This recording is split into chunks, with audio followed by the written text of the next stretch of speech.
to the first Inland Lake Lawman Symposium and the 12th CSSA PhD Forum. So this year, as we celebrate the 75th anniversary of the People's Republic of China, we recognize the vital role of research and innovation in shaping our future.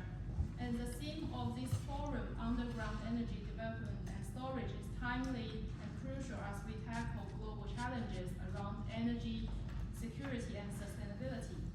So for over the decades, our forum has been connected bright minds, fostering collaboration and groundbreaking ideas. I believe today's discussion will inspire new insights and build lasting friendship between China and UK, and everybody come from different parts of the UK.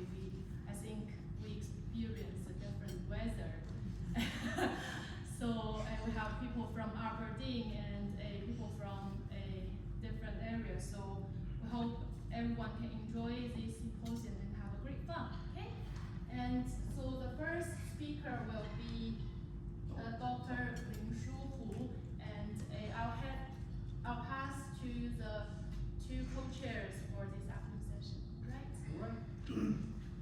Welcome to this afternoon session. So the first speaker will be Dr. Ling-Shu, and Dr. Wu's research area is Deep Time Digital Earth, DDE. And he will give us like a talking title is Deep OpenTime.org, a one-stop online working platform for geoscientists. Dr. Hu, if you're online, can you give us a brief introduction of yourself, because I don't have your information here. And whenever you're ready, please go ahead. Or mute.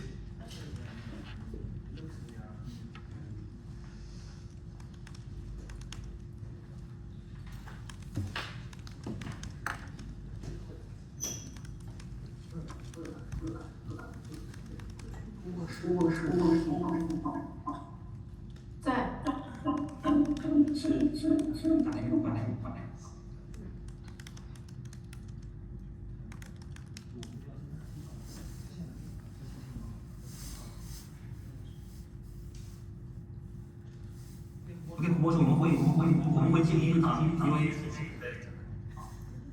因为回应。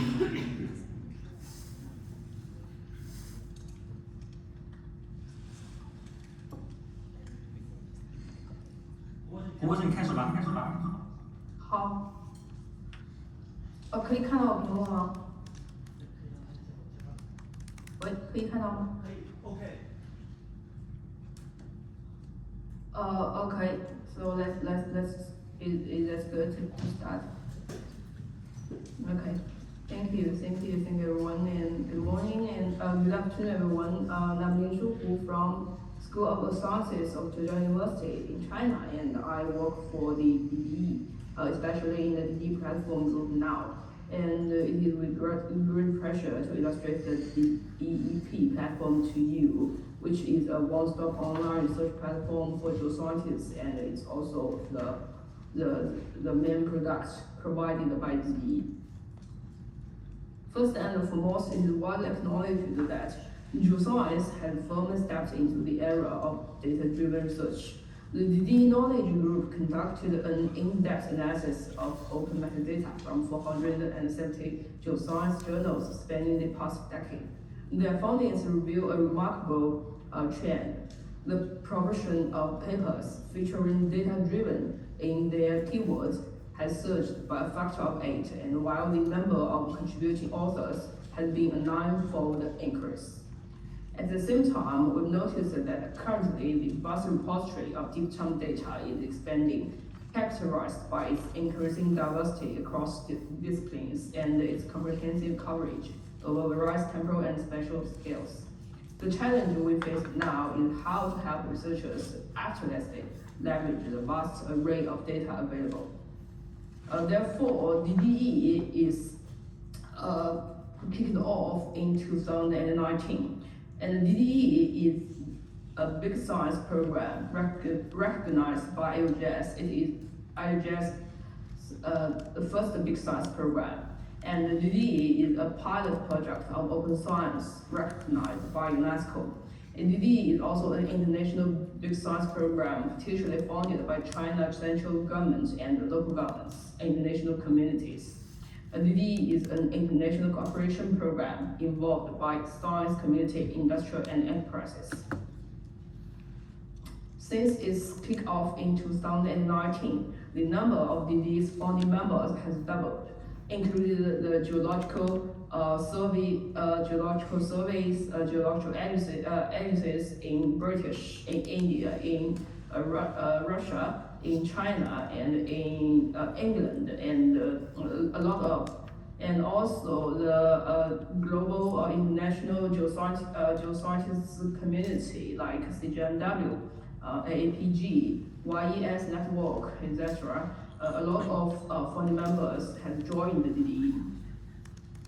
The DDE is aimed at transforming the earth sciences by fostering a deep-time data-driven research paradigm, by harmonizing and integrating deep-time earth data, sharing global geoscience knowledge, and advancing geoscience understanding. To fulfill this brilliant aim, it is a prerequisite to build up an advanced, modern research facility which can be accessible, usable anytime, anywhere, by anyone through worldwide covered cloud. We call it the DEEP platform. The link is deeptime.org. It's a big challenge, and DD is responsible to this challenge is the DEP platform. The DEP platform is a global research hub designed to serve as a comprehensive one-stop online research destination for geoscientists. It is crafted to inspire the geoscientists to transform deep-time data into groundbreaking insights into the Earth's evolution. This achievement is a culmination of our collective efforts over the past 5 years. Hundreds of international experts have contributed to this platform from 2019 to now, which we are so thankful. And in 2012, the alpha version of the DEP platform was globally launched at the UNESCO DD Open Science Forum in Paris. And now, I will introduce the beta version of the DEP platform to you on behalf of our group. I will introduce the DEP platform with 3 core elements: the deep time engine, 3 fundamental products, and an open ecosystem. The deep time engine is the core of the DEP platform. Alike to the vehicles, the engine is invisible to users, but it decides how fast and how far the vehicle can go and how powerful it is. Similarly, the DEP engine determines the value of the DEP platform. It utilizes cutting-edge technologies like cloud computing, AI, and blockchain, and delivers geoscience knowledge, data, models, and computing services, and brings them together. The deep engine promotes the construction of a global data network that conforms to the FAIR principle by linking long-tailed data and discovering dark data nodes, and expressing global data through a unified DD meta standard. We use deeptime.org to bear the user actions on the principle of FAIR. The platform has a strong gradient over involving more than 28,000 institutes from 122 countries covered by 83 languages. As a gateway of DD data network for researchers, DEP also enables researchers to browse, access, and search the DD-linked data nodes on the deeptime.org website. DeepTime Engine also provides access to multi-source knowledge terms based on global geoscience for domain knowledge base. We have built more than 6 million records of knowledge node, covering all subdisciplines of solid Earth. Besides, the DeepTime Engine also integrated and provided a comprehensive geoscience cloud-native model libraries containing more than 80 models by the fields of classic geological, data-driven, and machine learning. All these things are developed on the DD cloud, the worldwide cover of the computing network we built. Now it has 5 main nodes: Hangzhou, Hong Kong node, and Frankfurt node with Axara, Virginia node with AWS, and the Washington node with Azure Cloud. With these nodes, the DEP platform provides global computing support for DDE studies via the deep time engine. With the capability of deep time engine, DEP platform provides three fundamental products for data visualization, data search, and data analysis. With easy-to-use user interface, I'll introduce the products with practice for paleogeographic research at the same time. For visualizing, a product called Earth Explorer is provided, which enables visualization from a unified four-dimension Earth perspective to spark scientific insights. Data from different disciplines can be jointly displayed on Earth Explorer for efficient spatial temporal visualization and interactive analysis. As seen in the slides, the changes in paleoclimate and the distribution of dinosaur fossils are clear at a glance. Also, the mapping relationships between geology and landforms. Deep time plate rotation on the different plate models is also supported in the Earth Explorer. And at DD data, discovering high qualified data sets is necessary. An open data network systems was built, and we also have data resources on the FAIR principle. We link DD certificated databases. For example, one stratigraphy, the world's largest stratigraphic data, and the global geomorphology and hydrology in Africa, 1 to 5 million geological maps. We also link other open head databases such as MicroStrat, the world's largest strat data, in EBDB with more than 2.9 million geological data records and 300 maps in total. And you can quickly find, visualize, and analyze metadata from well-known databases such as MicroStrat, as well as long-tail data that is difficult to retrieve normally. This data is often scattered on the internet. More importantly, we're enabling seamless interconnection of data across these diverse databases, allow for unified search and visualization within a single interface. The DEP platform also provides a personal online workspace, MyDDE, where users can focus on the scientific problem itself only without any concern on the technical things, such as the management of data, the complicated running environment settings, and so that we call it out-of-box working environment. In MyDDE, users can organize their own private workspace, including their own data, their own models, software, research documents, running environments, and just by some simple click, MyDDE provides code editing environment, zero code workflow environment, and other often used open source software like PyGMT, PyGplace. And the third aspect, with the ecosystem provided by the DEP platform, just like the App Store or Google Application Store, everyone can contribute to the DEP platform, including data, computing resources, knowledge graphs, models, software, etc. With these open data services, computational service, and knowledge service, the platform has enabled some innovative research in various fields. For example, scientists and engineers in DDE has developed the web-based software, in which, for the first time, millions of deep-time data records can be mapped and rotated simultaneously. It has been helped a lot in data-driven geography research, especially for the paleogeographic reconstruction modeling research. At the same time, the experts of mineral resources achieved the continental scale mineral resource prediction in minutes, also for the first time globally.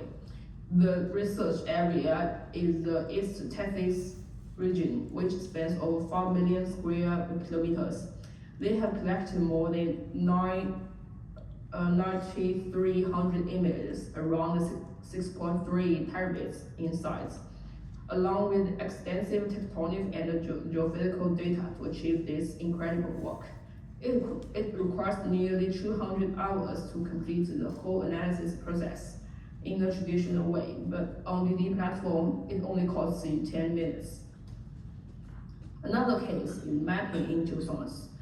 DEP platform provides global layer products specified for online geological mapping. We constructed 5 series of gigabit level maps of Africa in collaboration with CGMW using integrated map compilation capabilities and donated them to the Geological Society of Africa.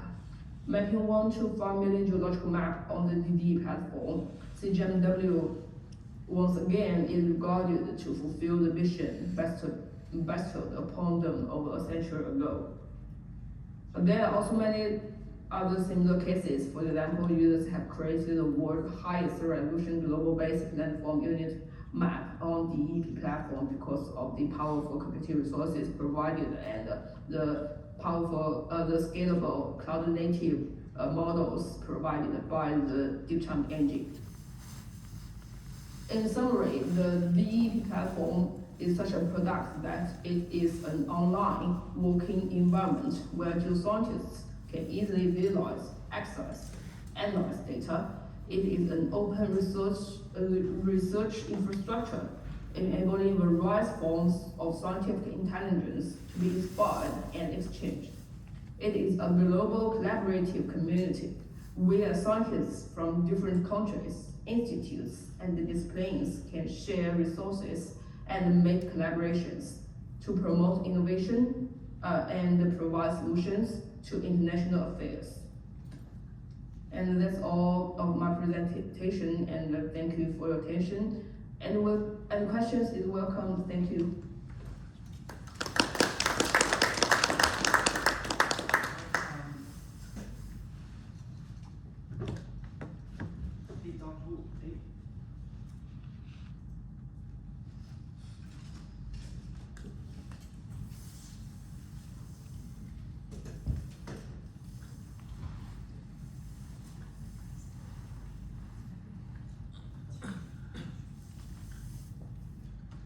Are there any questions? Just give us a second. Yeah, okay. Thank you. Is anyone mocking the online presentation?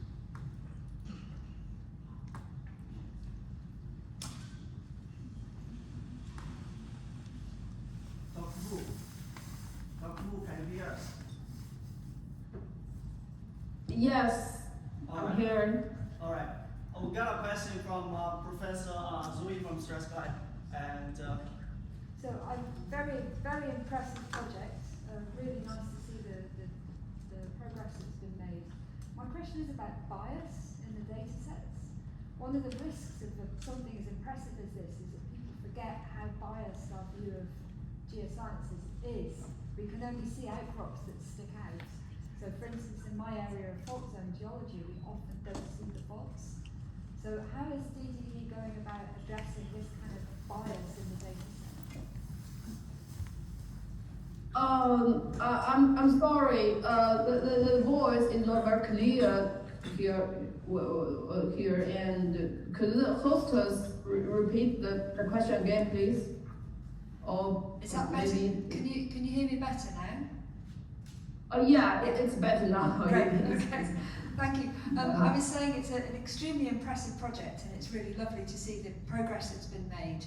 But I'd like to ask a question about the bias in the data sets, because as geoscientists, we're only as good as the rocks we can see. So if we're looking at outcrop geology of fault zones, for instance, we often don't see the faults because, particularly in Scotland, they're in the gullies full of trees. So how does DDE go about thinking about bias in the data sets and ensuring that the users understand those biases?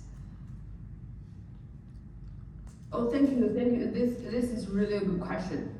The biases in geological research is very usual when we are doing like global research, because the data is often described regionally.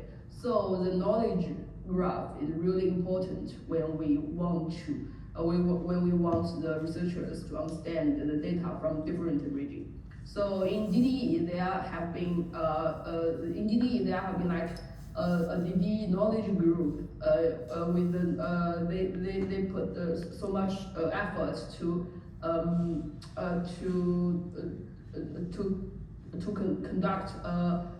conduct a full domain deep time geological research knowledge graph. And for now they have like two products, knowledge editor and deep shovel. With these two knowledge graph conduction products, geological researchers can conduct their own knowledge graph in their disciplinaries, and also the DD knowledge group can extract knowledge graphs from papers. And yet there have been like, if I don't know if I have the right number, but I think there have been like more than 1 million papers has been processed, and the knowledge node has been like more than 6 millions, and the relations in the knowledge graph has more than 10 millions. So with this knowledge graph, we want to help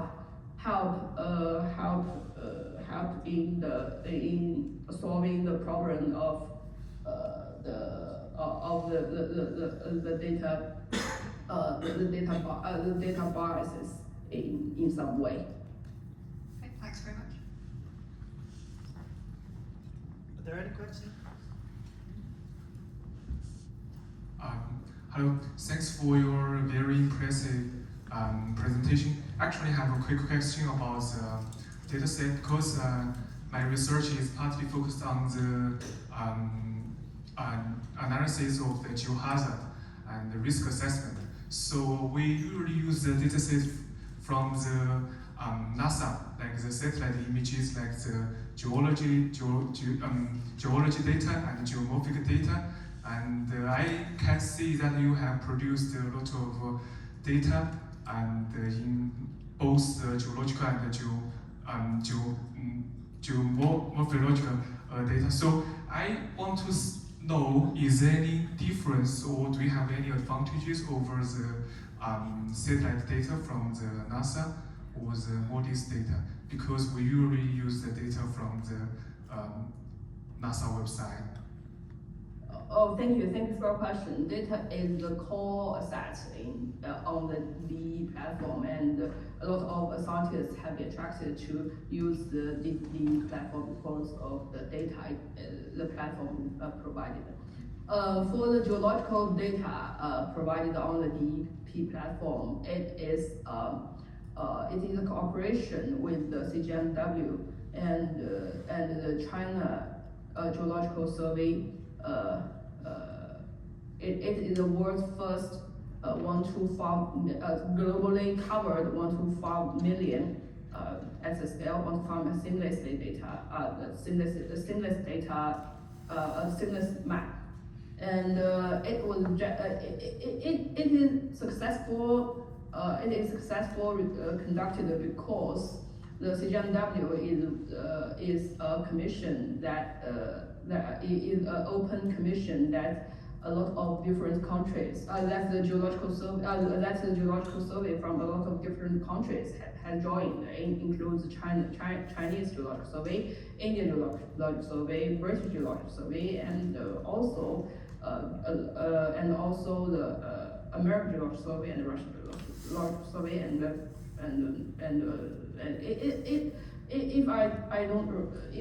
I think there had been like more than 100 geological survey have joined the CGMW, so the CGMW can have all this data, and under the DD's open science framework, they have cooperated with the Chinese geological survey to conduct the world's first 125 million geological seamless geological map. So it is how it is generated. So I think for the geological data, I think I don't know if I answered the question. And for the geomorphology, geomorphological data map. It is generated by the Nanjing Normal University. The research group led by Professor Tang Guan has made the map. They processed the modest data covered globally, and they created a professional workflow, includes like more than 30 algorithms to make the data from the modest data to the final geomorphological data. And as for now, I think it is the world's the world's highest resolution geomorphological map yet. And they performed all this work on the DEP platform because of the scalable cloud native models and also the powerful computing resources provided by the firm. And for now, there are also a lot of other data on the platform. With the framework, with the principle of the FAIR principle promoted by the UNESCO Open Science recommendation, all this data is linked together. Actually, the DDE platform only host the link for the data rather than the data object itself, so that the data from NASA, we also have the data from NASA, but we only have the links rather than the object itself. Users can search all the data. Users can use the data on our platform, but the DDE itself didn't host the data object, didn't host the materials itself. Yeah, that's, I think, I don't know if I answered the question. Thank you so much. Right. Thank you. Great, thanks. Let's give another round of applause. And our next session is, we've closed our keynote speaking this morning. So the next session will be another round of amazing talks. It's around 10 or 15, and each talk will have like 15 minutes, 10 minutes presentation plus 5-minute Q&A. And the first speaker is Dr. Zheng Chen from University of Edinburgh and Shanghai Jiaotong University. Dr. Chen Deng obtained his PhD degree in Shanghai Jiaotong University, and he's also a Wenjun Wu honored PhD in Shanghai Jiaotong, and he's going to join the University of Edinburgh as a postdoc researcher, and his research interest lies on natural language processing, data mining, and geo-AI. Additionally, Chen designed an geoscience academic knowledge graph system, selected as one of the main projects of a science project, Deep Time Digital Earth, and organized and trained large language models for geoscience, K2 and Galactica. And this presentation will be boosting scientific discovery in earth sciences via large language model agent.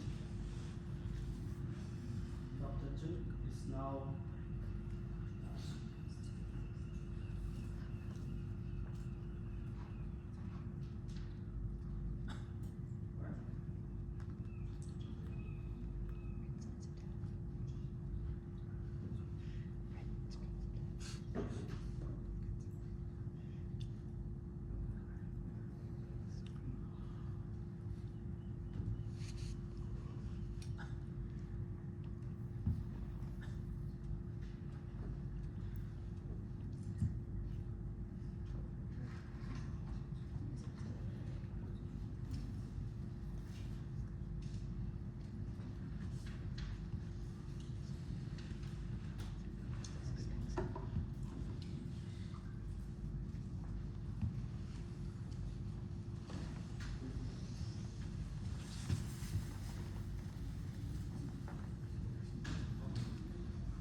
Okay, hello everyone. There's some technical errors here, but first introduce myself. I have a totally different background with all of you. I'm a background in computer science, and we trained the first large language model in geoscience. But as I just talked with Professor McKinney, and we have some bias on it, and so it's discussed a very interesting story on it. Yeah.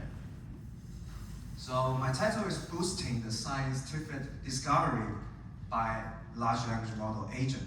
And as the PPT is just waiting for it, so I just,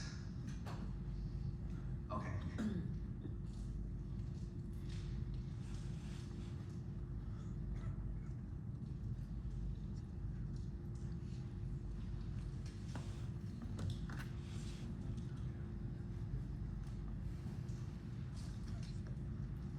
So let's start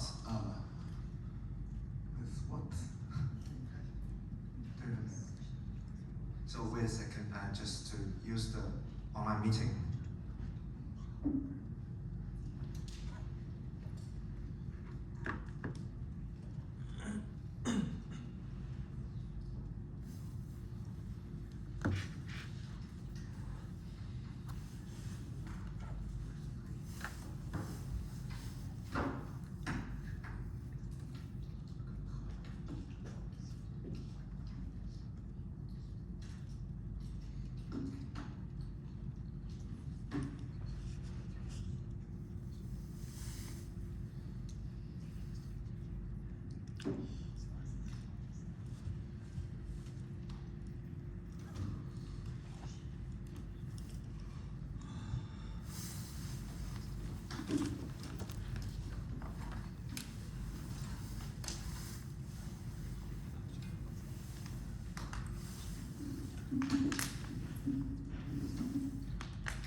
Water break. Yes.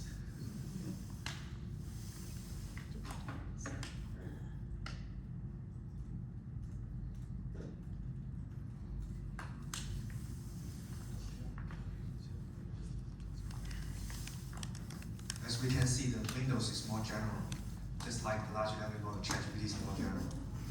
And when we do some specific research and we need some specialized models, so we train the first large language model in geoscience that's to do the specialized rather than the general. Okay. So this is my title. And this is the content of my today's sharing, and I think it's just here. And first, why geoscience needs large language model agent? That is the point why we need to do the large language model training in the realm of the geoscience. Some people said that because we are in the project of the DDE, but actually we think that the geoscience really need large language model. For example, we have to build a large language, we need to build a knowledge graph, so we need to extract the name entity from the geoscience literatures. And like the academic use, we need to do some summary from the literatures because we cannot read the whole paper very fast rather than a summary. And then we build a chatbot to talk with the models, and we can have some new ideas from it. And some geographic use is to like the POI query, because I have the requirements like I want to go to have a travel in Glasgow, so plan a travel line for me. So that was the POI query. So that's the why geoscience needs large language model, because there's full of natural language problem here. So that was what the problems we list here. And then we have some development of the AI and the geo. The first AI models, we name it is the neural network that was born in the 1951. And when did the geoscientists invest, or we can say they introduced the neural network into the geoscience research? I think probably by my estimate, I find it's 1991. So there was a gap for 40 years. And what about the large language model? Large language model was born in 2022. That was everybody think because the ChatGPT come. But as we said, the ChatGPT is the technique of the transformers. So there were only 5 years after the transformers formed that large language model in geoscience come. So the gap is from 40 years to 5 years. There was a quick growth in the geoscience area. And actually, with the development of the language model, there was a concept net. It's all about DDEs. What the DDE does in the past 4 years is to build a concept net about knowledge systems of the geoscience. And some works from the other scholars and the researchers, there was a word embedding to find what kind of the words are very similar. And like the bird, like the T5, there was a very popular models in the computer science that we build in the geoscience form. So the generative model comes, so we build a generative model in the geoscience as well. So like the K2 and GeoGalactica is what we did before. Yeah. And there was a work here and work here. Yeah. So the first large language model in geoscience, we name it as the K2. Why the name is K2? Because at the time, 2002, 2003, in the month of May, we have less computing powers, we have less data, especially the geoscience specific data. So it's really hard to do that. So we named it as the K2 because it's a most difficult mountain to climb rather than the Mount Chumulamba, because Chumulamba have a very mature system to climb it, but the K2 is very dangerous. And another work is the GeoGalactica. It's the largest model in geoscience realm. We train it for over 2,000 pieces of GPUs, and it's a very large engineering works. And how to prepare the data for geoscience large language model is the very interesting question, because if we want to move a general model into a very specific fields model, we have to collect a large quantity of the domain-specific corpus. So as introduced by the Hu Shu, previous talker on the virtual, yeah. So there was a deep shovel, and we used the deep shovel to mine the text corpus from the literature. Basically, like the table, like the images, and like the formula, and like the plain text, we transform a PDF-like literature into Markdown, which the large language model can read it best. And we collect all of the geoscience paper with the open access, and there was 1 million. And collected with other documents, we have here the 78 billion tokens. What is the concept of the 78 billion token? That's really a little, because we trained the most famous large language model with open source that was called the Llama.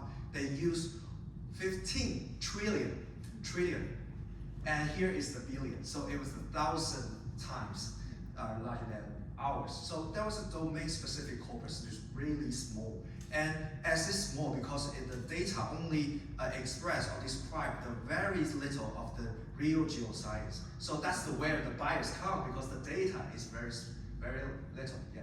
So and that's what we can do, because we are only from the side of the computer science. We can only mine the data from the open source data. So that's why we come here to seek for the cooperation from the geoscience side to build a more powerful large language model. So we do the tokenizers and to tokenize the images, tokenize the table, tokenize blah blah blah. And next, we have to make the large language model to follow the instructions from the geologist. So what kind of instructions may the geologist can say? For example, in the general domain, we have the instruction like, what's your name? What's the day today? So that was a very general instruction, but in the geoscience, it's hard to understand. Like maybe I just asked the question like, how light is the sun look like? So if we describe in the general ways, and we say, oh, the sun is really light, oh, blah, blah, blah. But when we describe in a geological way or the astronomy way, we can say, there is a PB, or we can use some very specialized or very domain-specific language to spoke it. So we have to do some instruction tuning data from the domain-specific area. So we do the geo signal here. And what kind of geo signal is? Because we don't know what the data that the geologist focus on. So we look into the deep literature another part of the DDE's project, and the JKG that was we will introduce later. And like the geoscience ontology, that was the semantic trees and the data systems in the geoscience, and data export, all the data sets open sourced on the internet about geoscience. And we finally build a geosignal.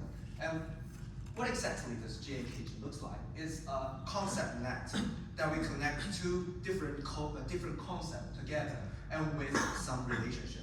For example, like the dolomite is the dolomite is a kind of carbonated rock. So it's the concept relationship. So we do this to build the geoscience, the most largest one, knowledge graph here, and we do all the papers, open source paper. Mentioned again, this open source paper, the distribution among the geological time error is here. And we found that there's some Aronian times the paper is rare, but in the 70th time the paper is really as a large amount of papers. So if we look at the whole time scales, the timeline, we can see what kind of what time did the geoscientists are not care about, or they just do a little research on it. So that's what the JKG can do. And it's always online. It will serve as the JKG online. You can search it, and I think the first one or second one in the Google search is the JKG. And when we back to the geosignal, what kind of geosignal is that, for example, there's a mineral called abelcyanate, and there is a chemistry formula, and a location, and a source, and a description, and we reform this kind of table into an instruction, like what is the ideal chemistry formula of the mineral. That kind of the instruction that is the geologist care about, rather than what time is it. So here is the natural input and output. For the input is the key of the table, and the value is the output of the table. So we do this QA pairs to train the model to follow the instruction by the query. And we build a whole instruction tuning data based on the JKG data export, DD Scholar, and GSO, and the Geoscience QA website, like the NGDB, RUFF, and the Fossil Network, and Dinosaur. And so that's the data construction. And when we train the models with the geoscience corpus and the geoscience instruction tuning data, I have another question is how to evaluate. So how to evaluate a model can handle the geoscience question, we build two kind of benchmark. The first benchmark is the MPE. In China, MPE is the entrance exam for the graduate school, and the AP text is the high school to enter into the college. So these two kind of tests is a two-level benchmark. One level is the high school, another level is the undergraduate school. Yeah. So that's the point. What I think about is the ChatGPT left the space for us, because in their report of GPT-4, they evaluate all the benchmark, all the subjects except for the geology. So we was really curious about it. Why ChatGPT didn't make the evaluation on the geology? And we make this kind of benchmark to evaluate the ChatGPT, and we found a very interesting score. So we talk about in the evaluation part, and then we go to the training phase. And training phase is the two steps of training. One step is the further pre-training from a general large language model. Another one is the instruction tuning to make the large language model follow the domain-specific instruction. And that's the training diagram, the loss decay. Yeah. And here is the technique of the training, and here is the larger models training technology, and here is the towards learning. And towards learning is another part of the post-training. After large language model, we have to train the models to use the tools. So that's it. And here is more computer science part. So we skip. And here is the benchmark evaluation result. That's the K2 is the outperform the other language model with the same size. And we look at this table, we're really proud of it, because the ChatGPT here to score the MPE score with 48 points, and score the AP test only 20 points. And the ASBOG, there was another certification exam in America, there was 25 points. And in our models, the K2 score higher than the ChatGPT in the last two phases, and the GeoGalactica scored the highest one in the amount. Okay, and that's the large language model part. So when we go to the agent one, because the agent is the most popular research area in the computer science, and that was the kind of using the robots using the ChatGPT. And here is the drone, here is the robot. So for example, using large language model to control a drone during the exploration over the mountain. And here is the other agent, that we skip because of time. And we go to here. And we need to do is the auto explorer to discover the marine chemical elements like the lead. And we use the 400,000 ocean-related papers here to train the model for 4 days based on the K2 and GeoGalactica, and we collect about the data about the lead is 7,000 pieces of the data of the lead. And then we publish the paper according to the lead isotope analysis and lead the source location like that. And another usage is to we use the large language model to read the 100 geoscience journals and 40 gigabytes geoscience papers to do the table extraction and extract all the elements from the table to fuse the table together and make it nearly 70,000 available data about the isotope. So we can, based on the isotope data, to puzzle the whole data set into a very big table. So that's all I want to share about this because time is really limited and my presentation is all about it. Thank you very much. Any questions? So shut it down.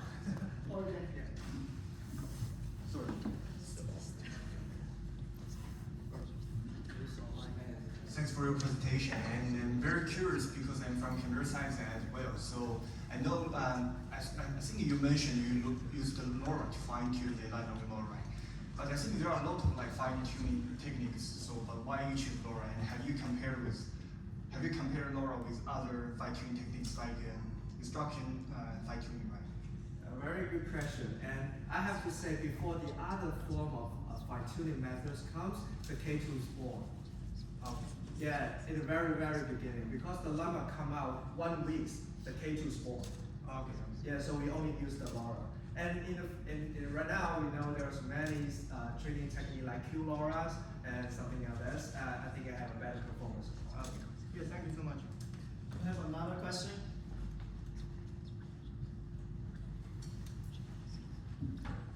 I've got another question about bias. So one of the awful things about geology, I was in the geology department for years and then I moved to an engineering department.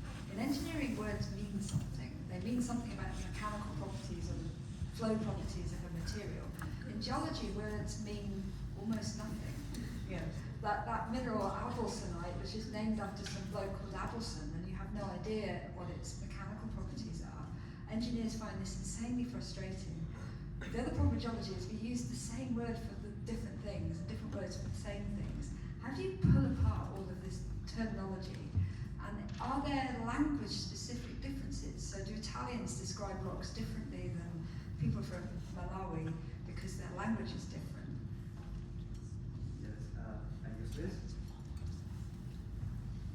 So it's a very, very good question, and we train the model to make the model's bias that is hard to balance because first, the large language model may introduce bias, and the data we use may introduce bias, and the language we spoke may introduce bias. That's all of bias. So I have another works for the bias solution, like the hallucination in the large language model. We investigate how the large language model speak in the hallucination rate. So we directly add the large language model with the factual knowledge to directly add the parameters in the large language model. That can make the bias from the large language model has to reduce. That was the technical side. And for the data side, that we need the cooperation from the geologists and especially make the human in the loop, especially the geologist in the loop. So when the technique is to develop and we make the humans to evaluate whether the technique introduces bias to improve the technique. So if the loop, we can loop 1,000 of times, the bias may reduce. But bias is always there. We cannot make it disappear, but we can reduce it. And I think that's the long ways to go. Thank you. Right, and our next presenter is Hongqing, from University of Warwick.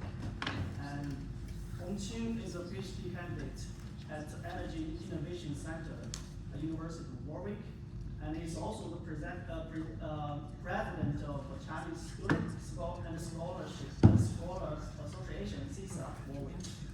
And he's also the head of Academia and Technology Department of CISA UK.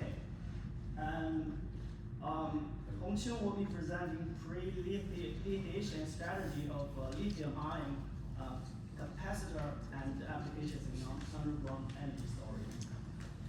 Good afternoon, everyone. So my topic will be slightly different from yours because I'm actually doing energy storage, but it's not underground. It's more of the commercialized ones. It's like so like every day I'll be seeing our phone or laptops and something like that. But I'm going to combine it with the I've done some research about the underground energy storage. And so today my topic will be pre-lithiation strategy of lithium-ion capacitor and the application of the underground energy storage. So I will talk you through by these 5 topics, including the background of research. And then the first one will be LIC based on LTO anode and activated carbon cathode. And then the third one will be LIC based on the silicon composite anode and the activated carbon cathode. And then the fourth one will be application of lithium-ion capacitor for underground energy storage. And then the fifth one will be conclusion and presentation. So I will start to introduce about the lithium-ion capacitors.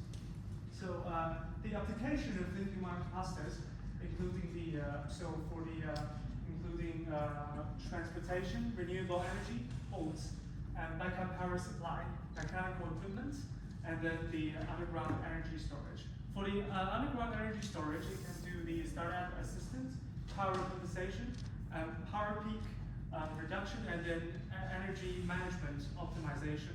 So as we can see the right-hand side of the figures in here, the top one is the lithium-ion battery. It's a conventional one that we're using every day. The second one is the supercapacitor. So the lithium-ion capacitor is also called a pseudocapacitor, which has combined the cathode material from supercapacitors and then the anode material from lithium-ion batteries. So it has combined the function of the lithium-ion battery and lithium-ion and supercapacitors. And we can say that it's starting to use it's not very so it's starting to use including the gray electronics and bus trucks and then 48-volt electric vehicles, and it's gonna so by prediction, the usage of the lithium-ion capacitor will continuously rising. So what I have done in my lab in the University of Warwick Energy Innovation Center is to increasing the lithium-ion reservoir in the anode. So I have used it in 2 different anodes, including the LTO and then the silicon composite. And then the second step is to reduce the cost of lithium inventory loss caused by the formation of the solid electrolyte interface. And then the third step is to pre-lithiation of the high-capacity anode material combined with the porous cathode. So I've been using activated carbon in here. So the target is to get ideal lithium-ion capacitor with both high energy density and power density. And we can see the top one is the SEM picture of the electrophoretic LTO on the nickel form. As we can see that, so that one is, so we have added lithium in this one. So from the XRD graph, we can see that the peak of the lithium is higher than the traditional one. So for that one, we can say that. So we have combined 2 technologies together. As one of the electrophoretic deposition. So why are we using electrophoretic deposition? Is that when we're using something like 3D electrodes, for example, if we're plating them on the current collector instead of the traditional one. So for the traditional current collectors, we're using, for example, as we know, the aluminium foil. So we normally slurry casted the active material on the aluminum foil. But when we're using a 3D like foil, like here I'm using the nickel foil, we have using a different way. Because we do the slurry casting on the traditional, if we do the slurry casting on the 3D nickel foil, the slurry will get out from the carbon collectors. So as we can say that, so the top, there's three different way of the three different current collectors, including the traditional aluminum foil, and this is the slurry casted aluminum foil, and this is the electrophoretic deposition of aluminum foil, and then the third one is the 3D nickel foil of electro deposition of nickel foil. As we can see from the results, so we have 6 samples. The first one is slurry casted LTO, and then the second one is EPD LTO on nickel foil, and then the third one is EPD LTO on nickel foil. So as we can say that, we can run it in a very high C rate. So let me explain what is the C rate. So if we're charging a phone within 1 hour, so if the phone is fully charged in 1 hour, then that will call 1 C. So we can imagine, so what is 200 C?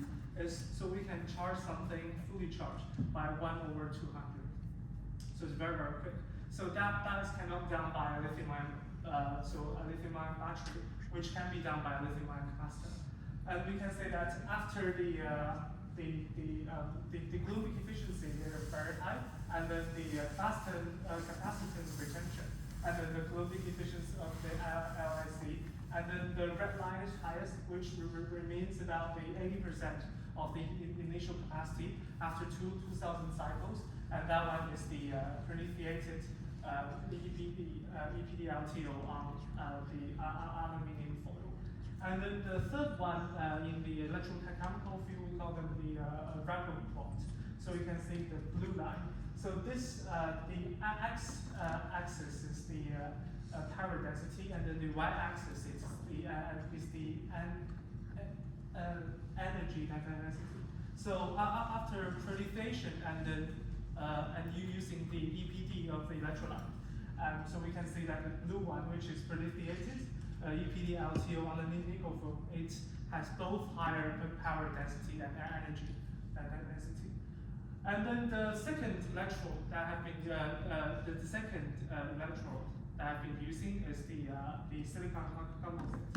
And then the top one that we can see is there's a black line in there, but we can see it. It's a pristine silicon carbon composite.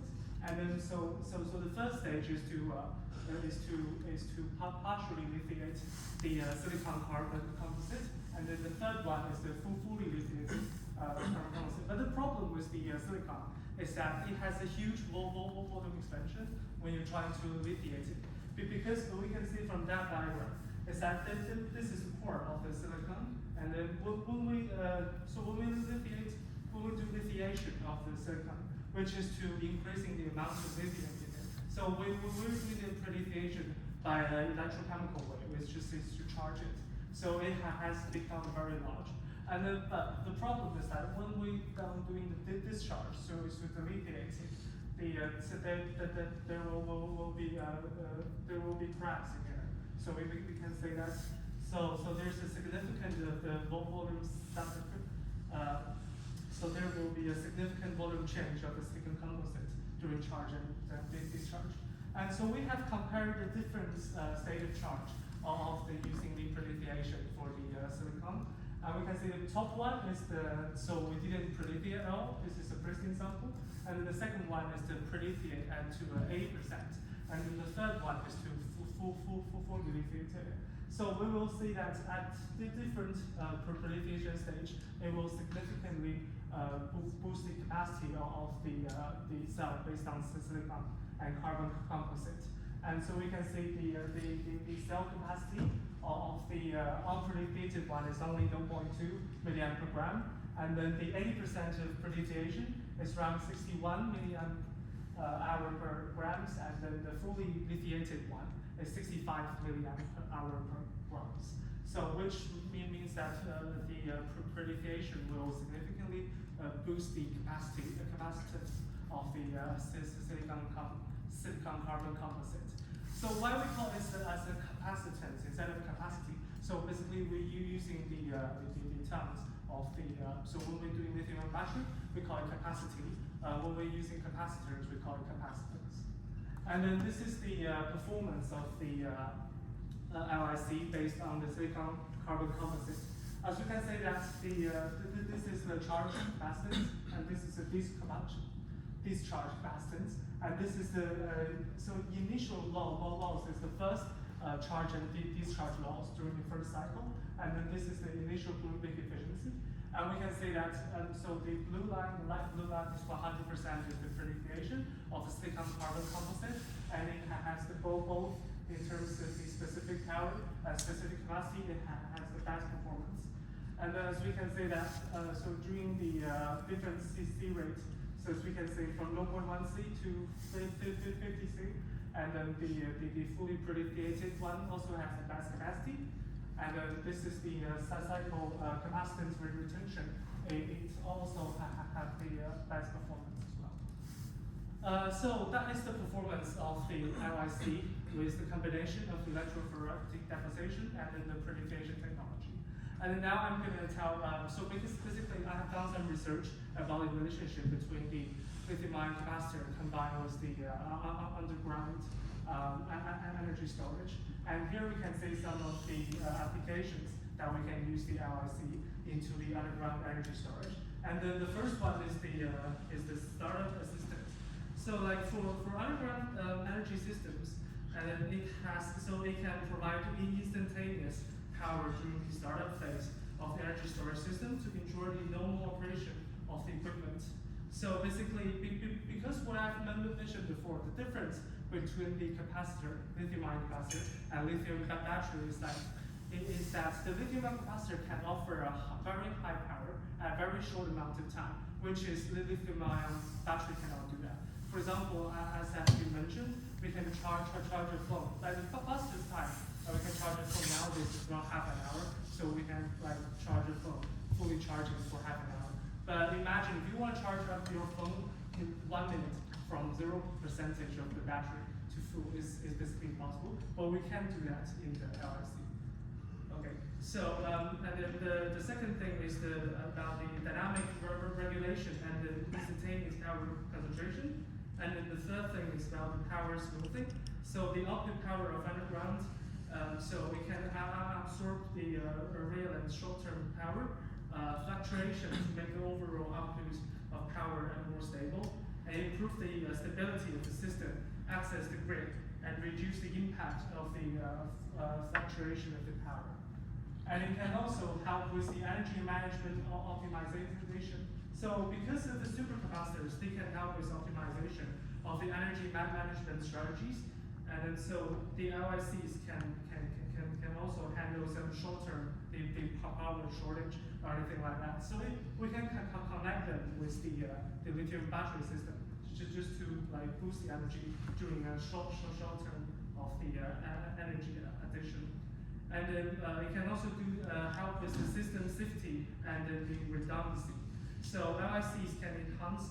So when the underground energy storage system fall or cannot open for a short time, an LIC can do a temporary backup power, and it can help with the redundancy as well. And they can also help with support with the frequency regulation and doing the thermal management and efficiency of improvements. And so that's all about the power.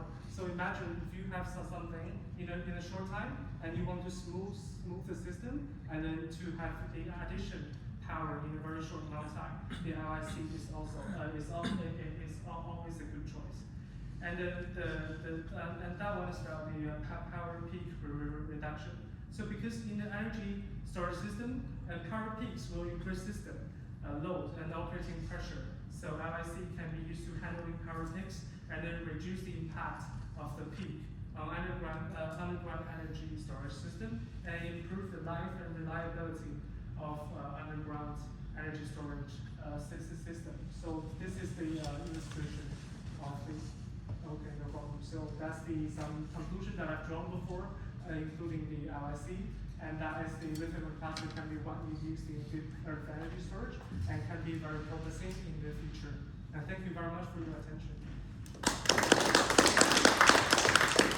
We have time for one question.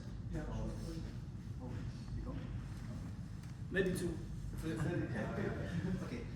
Thank you for your speech, and I think it's a very interesting topic. And my question is that you mentioned that your capacitor maybe is more efficient than the lithium battery used nowadays.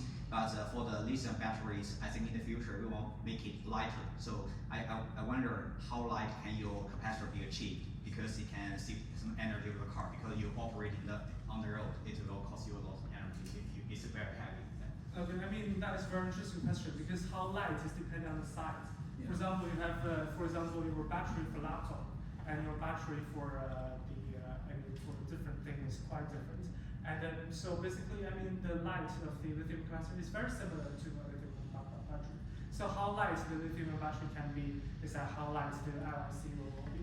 The only problem at the moment is lithium-ion capacitor. They're quite expensive, and so the power output is quite unstable.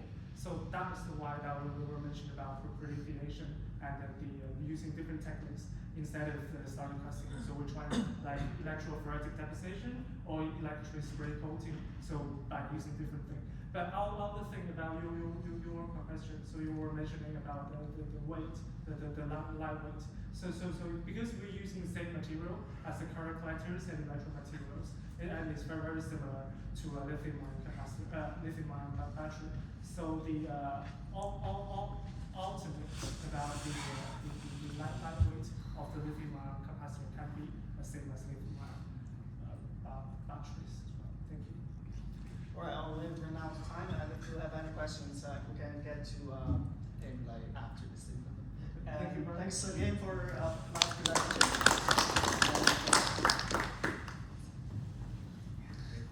Okay, thank you. Let's move to the next presentation. The next speaker is Azibaya, and he is a third-year PhD student at the University of Glasgow. And his PhD study is sponsored by the Petroleum Technology Development Fund of Nigeria. And he is currently doing dynamic carbon dioxide transport in carbonate rocks using synchrotron X-ray imaging. And his presentation topic is time-resolved analysis of reactive carbon dioxide flow in carbonate rocks using 4D synchrotron imaging. Okay. Yeah. Thank you very much. Yeah, I need the mic because my voice is quite low, so I just want you guys to hear me. Yes. I'd like to thank the organizers of this event for obviously inviting me here to share my research. Evidenced by mentioning the keynote talks, on the ground, environmental management is a very important issue that everyone here is trying to solve one way or the other. And different quarters of science has different approaches to solving this one problem. In geoscience and reservoir engineering, CO2 storage, underground CO2 storage, is one of the avenues we're exploring. General setup of my presentation today is just going to go through this outline. Just going to give a brief introduction of what I'm doing and just the research overview as well, the approach that I took for my experiment, and just share some of the results. Like I mentioned already, underground CO2 storage is one of the approaches that we're taking to solve the environmental management problem. And the general idea is basically injecting CO2 underground, and hopefully the CO2 stays there for an indefinite period, hopefully geologic time. This is the general process this takes. The CO2 is from the power plants, for example. It gets captured and it's compressed and transported to the site where it's going to be injected into the reservoir. I'm more interested in this region here, the injection part. This is not concerned. And it's just not a research, it's not something that's confined to our laboratories.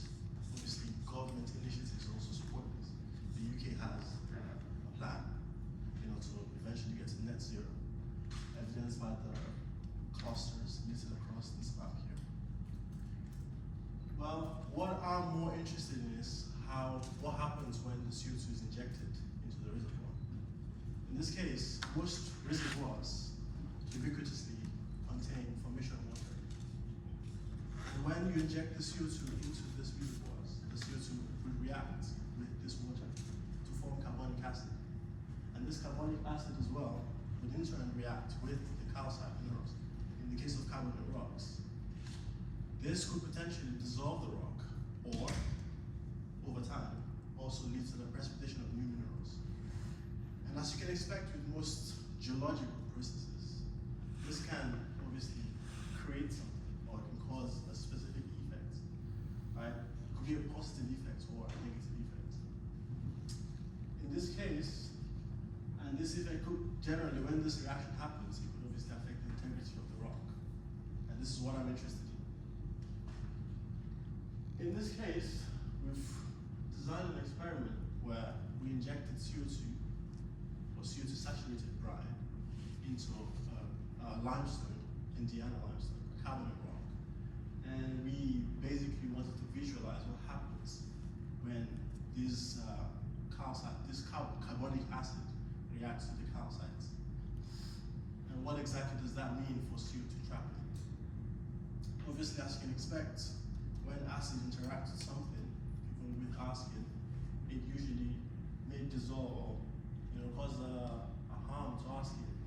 This same effect can be expected as well, in rocks. The CO2 saturated brine would interact with dissolve the calcite minerals, and could affect the pore structure of the rock. Right. And typically, as most geologic processes, doesn't happen, it doesn't just spawn.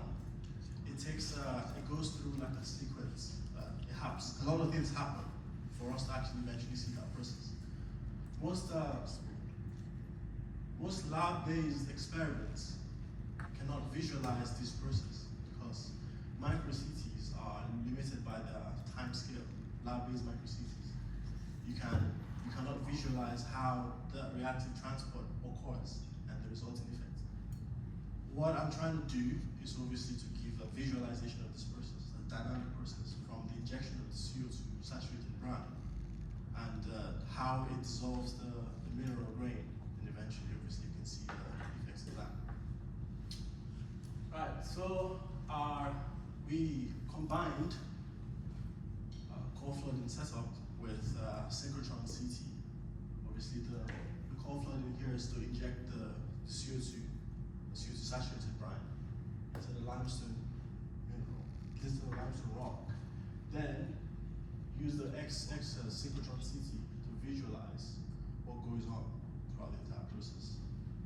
The advantage of the synchrotron CT, obviously if you can tell from the limitations I've given for lab-based micro-CT, is that we can do the imaging at an incredibly quick time. I'm talking seconds here. So whilst you're injecting the CO2, you can take several tomographs as much as you want, because you can take the images quite quickly. Alright, for our experiments, we used 15% weight Ki brine to inject, combine that with obviously CO2 to create in the reactor here to create live brine, which was then injected into the limestone at a flow rate of 0.04 milliliters per minute. Then we obviously imaged this process as your cause. Initially, a dry image was taken, obviously, to get a baseline of what the pore structure of the rock looks like before the reactive transport. Then afterwards, we injected the CO2 saturated brine and did the imaging every 30 minutes to see what goes on as it happens. Right, so this was our setup in the diamond. I'm so sorry, I forgot to mention. This was done at the diamond I-13 beam line down at Dipcot. This was our sewage pumps, and here's our core holder staged in between the detector and the camera at the beam line. So whilst we have this fluid that's injected the CO2 saturated brine, it's quite pixelated. Well, through these tubes here into the core holder, you can then visualize what's going on. Right.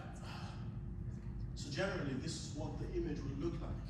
So after you've, this is what the initial X-ray image would look like. Obviously, it's quite, as you can imagine, there's a lot of, salt and pepper, a lot of, defects, let's say. And this has to be filtered here to make it easy for us to, obviously segment. Because if you try to segment this, it will be quite difficult. You wouldn't get a very good, clear image. So we have to filter it first. We use a non-local means filter. You can use, depending on the kind of defects you get, you can obviously try different filters. And obviously cylinder, crop the image. You don't have to, but in our case, for visualization purpose, we crop the image. Then we did the segmentation. On the segmentation, you can obviously differentiate different phases present in the rock. As you can imagine, most rocks are incredibly heterogeneous, contains multiple mineral phases. Well, in this case, we just simplified it. We assumed that all the other minerals just form as one, the mineral grain and the pores.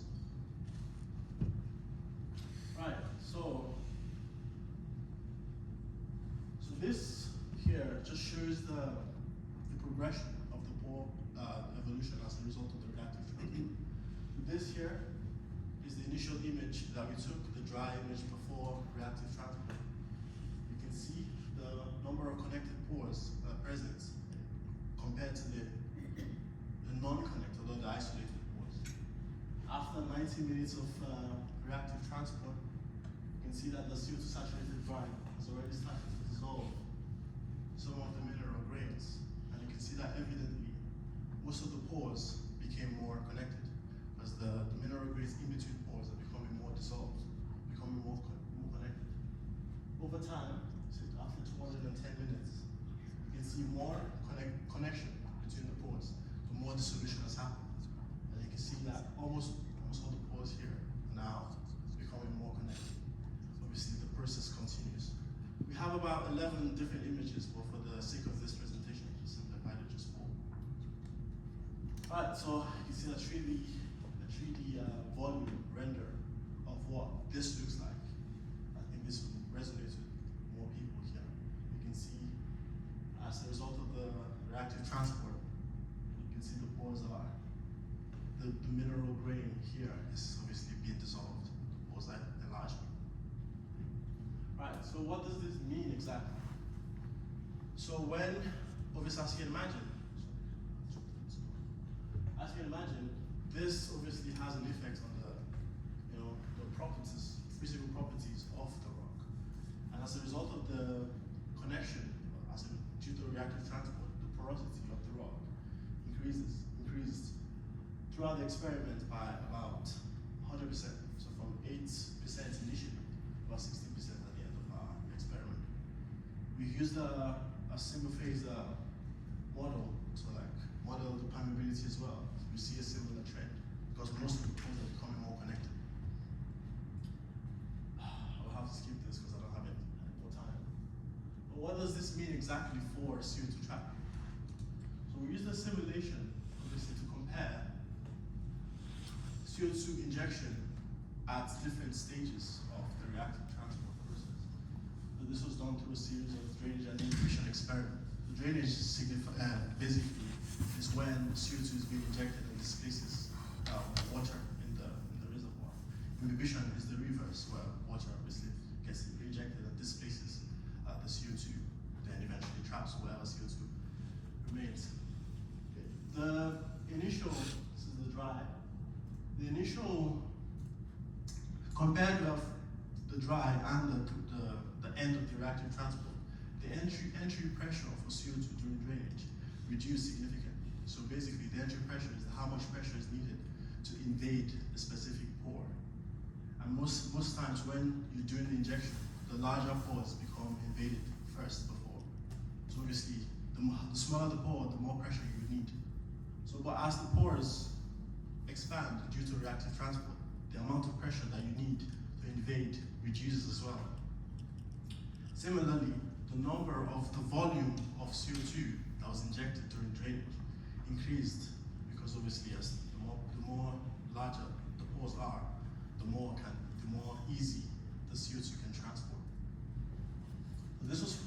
during drainage. In imbibition, what happened was the hysteresis that occurred, the hysteresis reduced, obviously, because most of the pores became more connected. So it's a lot easier for water to be reintroduced into the reservoir. The general idea is that as the pores become more connected, obviously you'll be expecting that more CO2 will be stored, because it means it will be easier for CO2 to be stored, to be transported into the reservoir. But this is not quite the case. From our experiment, we saw that the efficiency, trapping efficiency at different phases, it doesn't follow a very, it doesn't follow a trend. It doesn't increase or it doesn't reduce. In fact, it's more zigzag. Obviously, this was done on a pore scale, so it's not very representative of what you expect on the reservoir scale. My theory is that the more connected the pores are, especially in our case, because we saw a channeling whereby the CO2 flow followed the preferential flow path. I'm expecting to see less trapping efficiency because the CO2 will just be localized within the specific region of the reservoir. Whereas in an idealized situation, you would obviously want CO2 to be transported, to be stored universally across the entire stack. That's it. Thank you very much. Obviously, I want to thank my sponsors as well for this experiment. Can you trust UKCCS, Royal, PTGF, and Downward License? Thank you very much.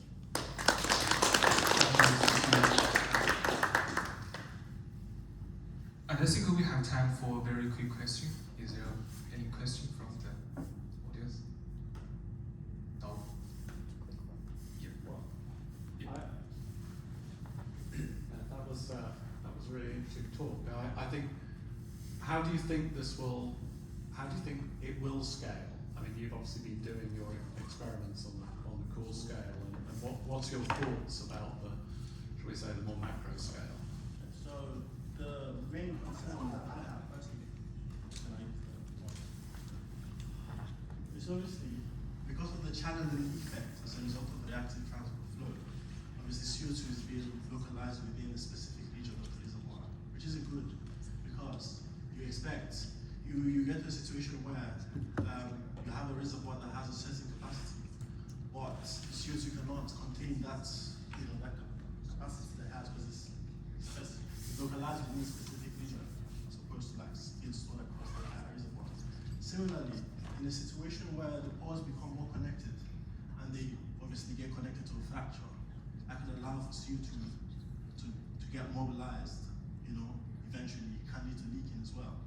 So this is not exactly a good thing. But we are planning to do some more modeling, some more reservoir scale to see exactly, instead of just speculating, we can actually tell you for a fact what it looks like. Thank you so much. If you have any more questions, and you can talk with Azibaya privately, yes, after the symposium. Yes, our next speaker will be Li Rui. Li Rui is currently a PhD student at the University of Aberdeen. His research interests mainly include technologies related to digital rocks physics, such as numerical simulations and image processing. And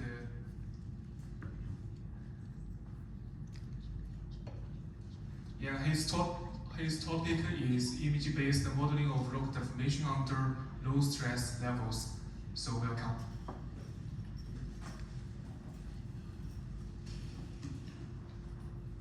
Okay, thanks for the introduction. As you know, the project here is about image-based modeling of rock deformation under low stress levels. Thanks for our previous presenter, Ayazi. He mentioned a lot of things about imaging techniques, and image processing. And in my topic is more about using these images to do some numerical simulations to simulate complex physical processes in rocks. Okay, so first off, the introduction. As you may know, when we have some porous rock samples, like here the sandstone, when we compress the sandstone sample in the laboratory, you may notice some the deformation of the rock sample may experience 3 stages. The stage number 1, which is a nonlinear deformation, and when we increase the effective stress to like 220 to 40 MPa, and it reaches to stage number 2, which is a linear or elastic stage. And then if the effective stress is higher than the yield point, then it will yield and break, which is the stage number 3. And for now, in most of the papers, we just assume that the rock sample, especially the sandstone, is completely linear when the stress level, when the external stresses are very low. So we completely ignore the stage number 1, which is a nonlinear process here, but in fact it's not correct. If we look at the properties of the rock samples under low stress levels, we may find that, for example, here is the porosity. When we increase the confining pressure to like 25 MPa, you can see that the porosity will decrease significantly under this low confining pressure.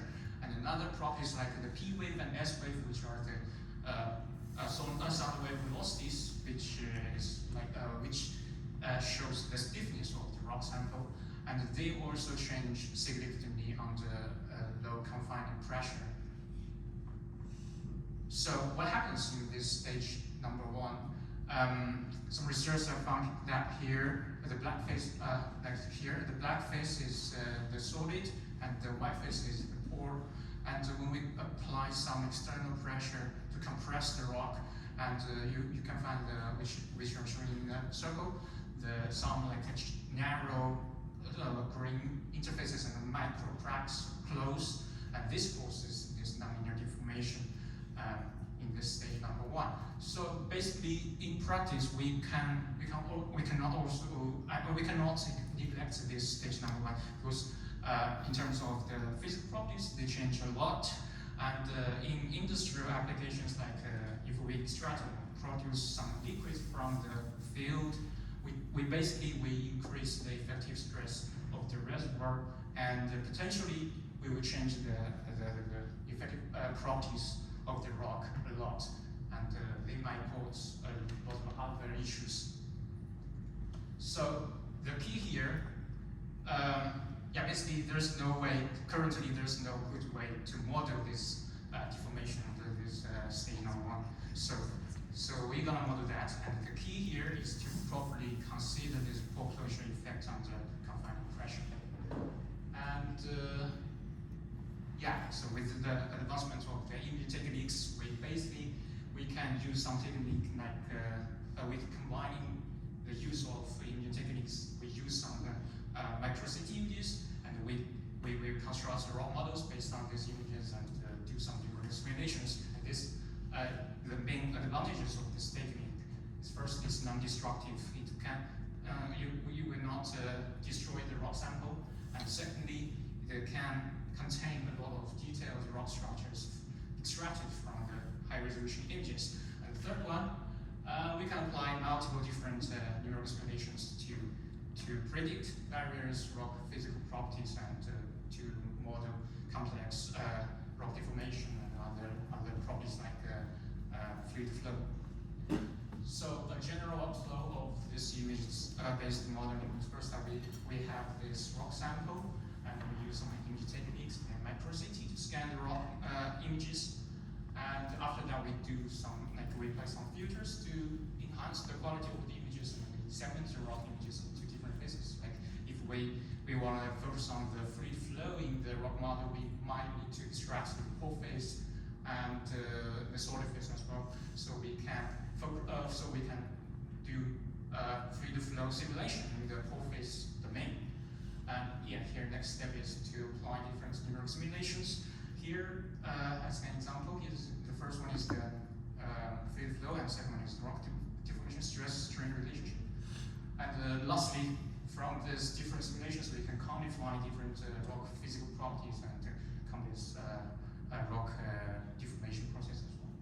And researchers have found that when we go through all the processes in this technique, they found that the image resolution is the key factor that affects the overall accuracy of this numerical simulation. So image resolution means that that is the smallest size of each pixel that can exist in the micro city image, because the images are composed of pixel by pixel. So the size of a pixel is quite important to quantify very detailed structures. If the resolution is not high enough, then a lot of features are missed.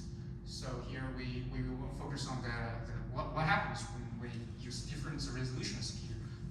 We have the top row images here.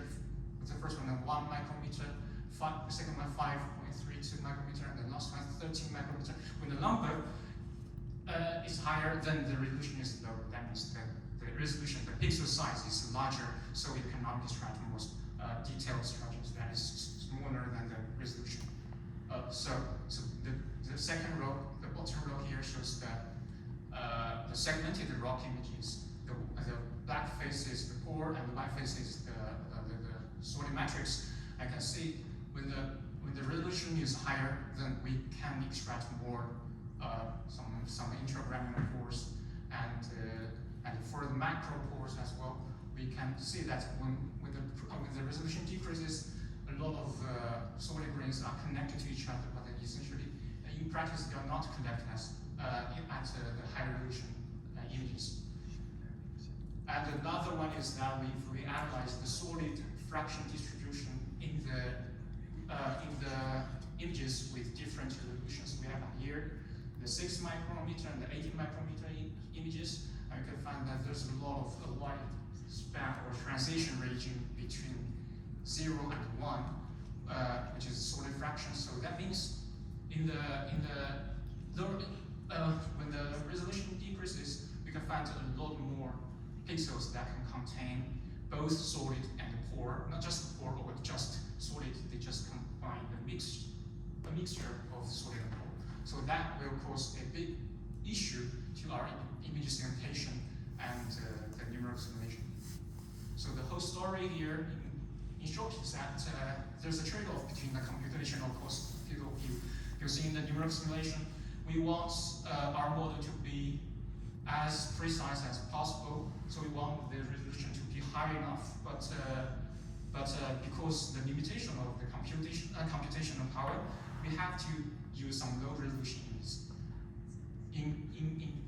to make sure that the field of view, the model we construct is represented to the progress world or whatever, a larger scale model here. So we have to use some low resolution images, and this will cause inappropriate segmentation, and eventually it is unable to model the pore closure effect, because we mentioned here before, if we want to consider the nonlinear deformation of rocks, we have to consider the pore closure effect, which is the closure of some pore features that are very small. So the objective is here we have to consider the partial volume effect. The partial volume effect is basically the effect that caused by the low resolution in images, and to model the rock deformation and those stress levels. Okay, the methodology here. So if you want to, here we have to first consider what happens exactly when the resolution decreases. Here we have paired rock images. The first one is the 6 micrometer image for a lintner sandstone. From this image, we can extract one pixel here. Okay. So we have another 2 micrometer, which is a higher counterpart, higher resolution counterpart. Because this resolution is 3 times higher than the lower resolution image, we can extract the volume that represents the same physical volume that represents by the pixel in the 6 micrometer. So because of the 2 micrometer, which is very high, we can successfully binarize or segment the rock images into solid and pore phase, and basically we can end up with a solid fraction or pore fraction distribution in this result rock images, 6 micrometer images, and we average them, and we can get the solid fraction curve here, and we have to, this motivation here, we find a model to represent this relationship for this solid fraction relationship between the solid and cumulative fraction. So here we find one mathematical model, which is the beta distribution CDF.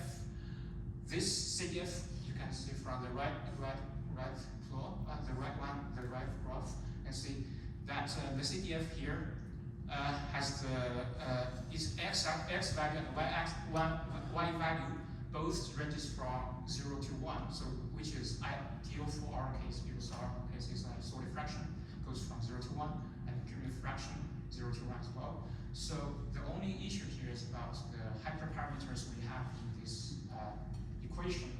It contains alpha and beta 2 hyperparameter values we're going to change. And here we introduced some constraints, like the integral of this equation and some other points values, and to get these two values. And finally, we can get this graph solid fraction relationship. And we compare here using our proposed methods with the ones we get from the paired rock images. And you can see they are properly matched. And finally, to model the deformation here, after we get the solid fraction, we can subdivide the partial volume faces into different subfaces, and we can calculate the local pole fraction for each subface, and we use some effective median models to calculate the KNG, which is the bulk and shear mobility for each subface, and we finally use the finite element method to calculate the effective elastic properties. And here is an example. We divide two rock images, P2 and D3, into 500 faces, and which is shown in the middle. And the right column show the traditional method that we use. The traditional method to segment the rock images into several faces. And to model the deformation, we apply some strain condition on the top face of the model to mimic the uniaxial compressing test in the laboratory. And here's an important assumption we draw to the partial volume voxels. For each partial volume subfaces, we have pole fractions which goes from 0 to 1. And we assume that if it contains pole fraction that is higher than 0, then it will not support the external pressure. So that performs like the complete void space. Then if when we compress it, the pole fraction will decrease. When the pole fraction is below than 0, then it will perform as the solid voxel. Okay, so I will skip the details. So we apply some deformation, then we regenerate, we remesh the model onto the grid, realize the grid system. Finally, the results here, you can find some stress-strain relationship and the normalized porosity change. So you can, in the green, you can see the green lines here are model the results. So you can see that nonlinear deformation are properly represented here, and the blue lines represent the traditional method. You see this, it's not completely linear and elastic. And this is visualization we have done here, and it's quite small, so you can find the closure effect, the pole closure under confining stresses, and the 3D visualization, same thing. And finally, the P-wave and the S-wave velocities of the raw model. So basically, we compare the models with some documented samples and find the P-wave and the S-wave velocities. Basically, they are not perfectly matched, but I would say the error here is acceptable, and our model can, is well to represent the nonlinear change of both P-wave and S-wave velocities of the Bentham sandstone. Okay, finally, the conclusion: the beta distribution CDF method has been developed to represent the sub-resolution solid pole fractions in unresolved rock images. And secondly, the pole closure effect causes nonlinear deformation under low stress. And one method has been developed to model the nonlinear rock deformation under low stress levels by combining the partial volume effect and the pole closure effect. Okay, that's all about my presentation. Thanks.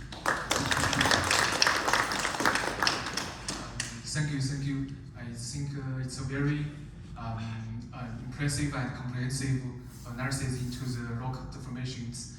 But due to the limited time, so if you have any questions, you can talk to Li privately after the symposium. So we will have a 10 minutes coffee break, and we'll back again. Thank you so much.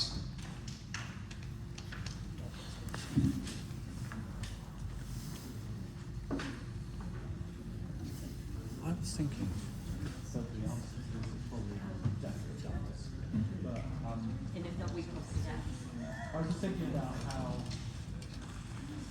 much there's a lot of hydrogeological literature on dissolution of carbon carbonic acid, for instance, in the chalk, and whether there are any insights in that literature So it's not like that was my question. I had got a question to ask about whether you can see the microcrystal formation, because we've seen that before at slightly higher resolution than UI13's got limits.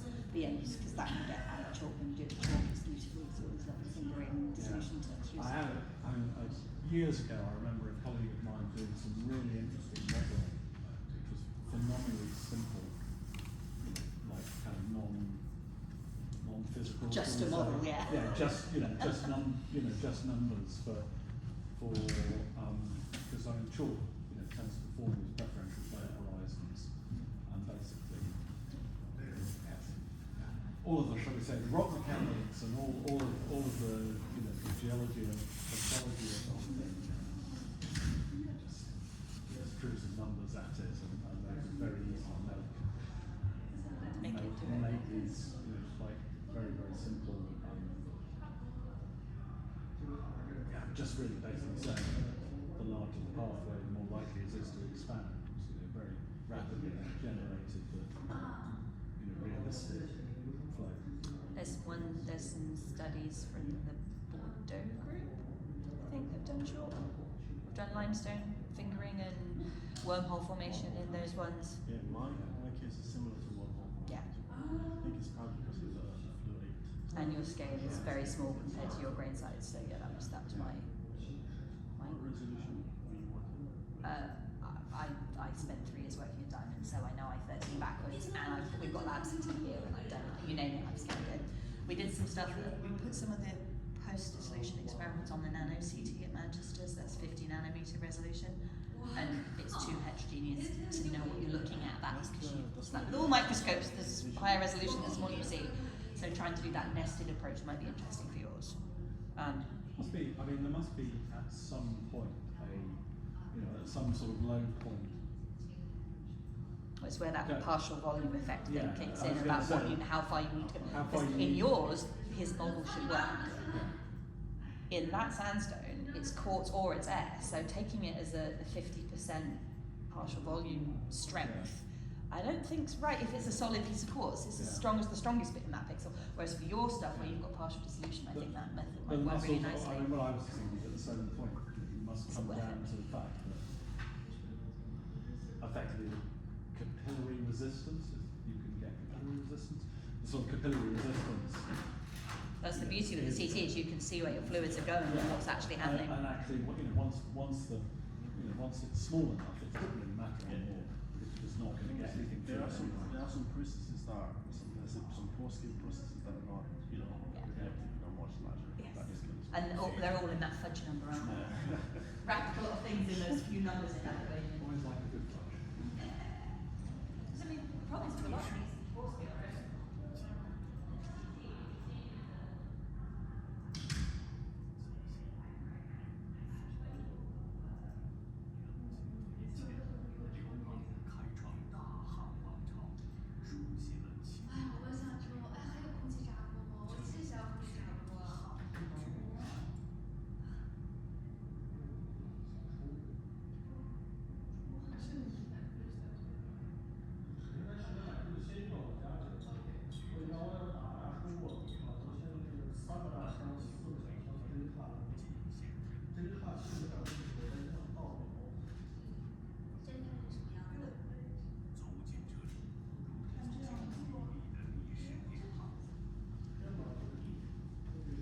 我是要给你翻译啊，所以大概我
时间差不多了，让他们俩回来吧。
Then the question is whether your crystals use that or not.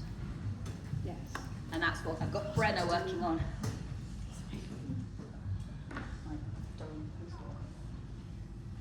Who's not working doesn't cost me.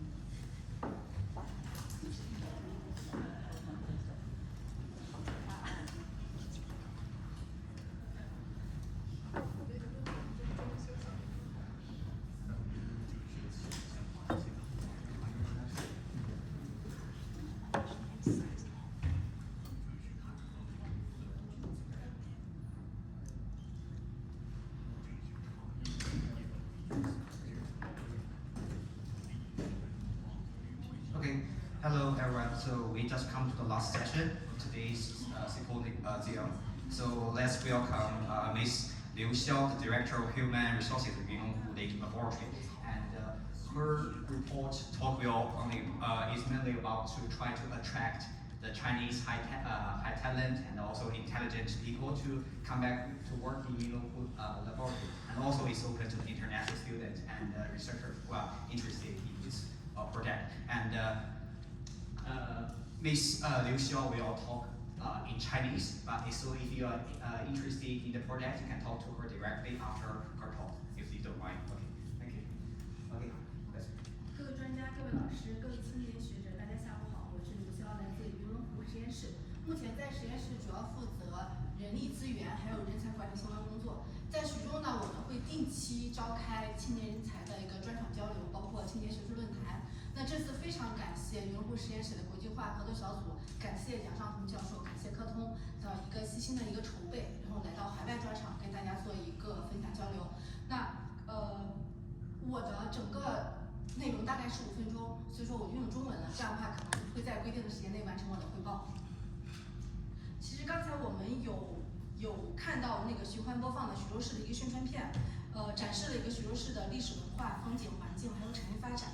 然后在这里我就讲几个我们的那个标签吧，比如说同城、综合交通枢纽、两岸文化看徐州、联合国人居奖、中国最具幸福感城市，包括淮海经济区中心城市等。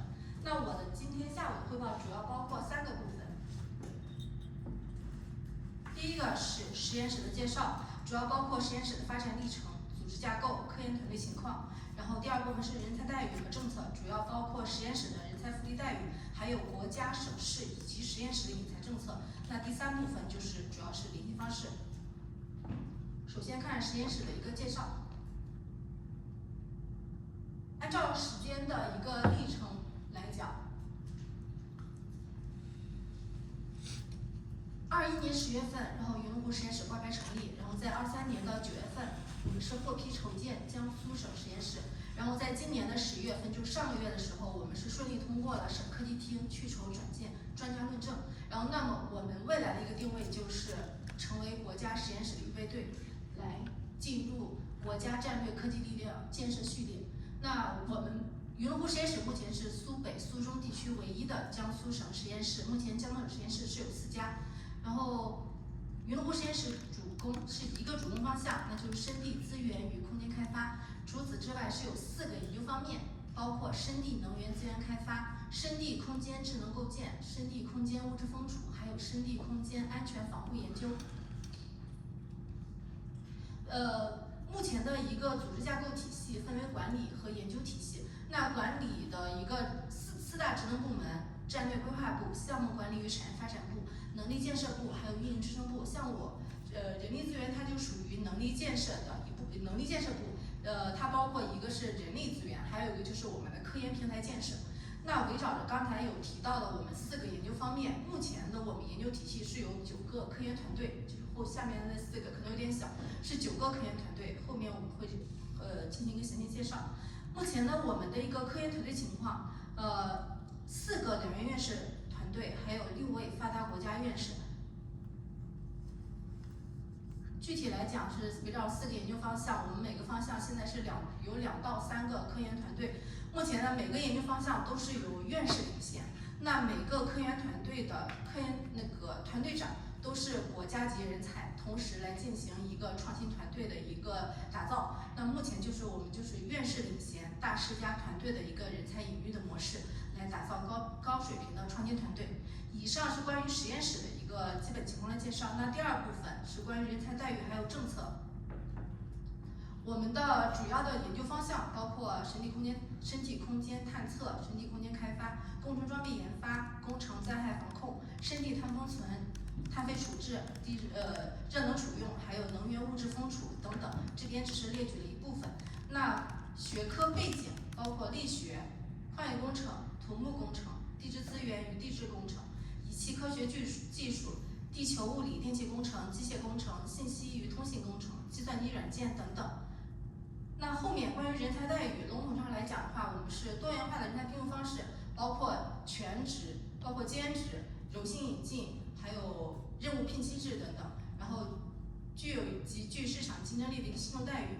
同时，对于有重大突出业绩的优秀人才，我们待遇是一事一议，然后同时配套科研经费、场地、设备，还有组建研究团队。然后其次就是我们核心依托的高校中国矿业大学，像我们这边会共享中国矿业大学的图书资料、网络服务、就餐就医，包括如果是符合条件的，可以享受中国矿业大学的教职工评聘以及研究生招生资格，并且可以跟中国矿业大学进行联合接收博士后。福利薪酬上面来讲的话，像收入的结构包括像固定薪资、科研绩效、省市的人才补贴，还有其他的一些内容。提升空间，你像我们的一个薪酬的一个晋升、职称的晋升、申报人才工程、人才计划、畅通的发展通道，这是薪酬部分。关于福利，像6险1金，包括科研条件、办公条件。其他的服务还有像生日福利、用餐补贴、节日福利、年度体检、带薪假期等等。人才分类，这个相当于是云龙湖实验室的目前的一个人才分类。按照等级最高的就是首席科学家，像吕明院士，他就是目前实验室的全职首席科学家。那给到科学家的一个待遇，像科研项目经费累计最高可以达到3000万元，然后薪酬待遇一事一议，同时可以配套科研场地、设备，还有组建创新团队。其次就是卓越学者，像上午做报告的肖佳琪教授，他就是目前是云龙湖实验室全职引进的卓越学者。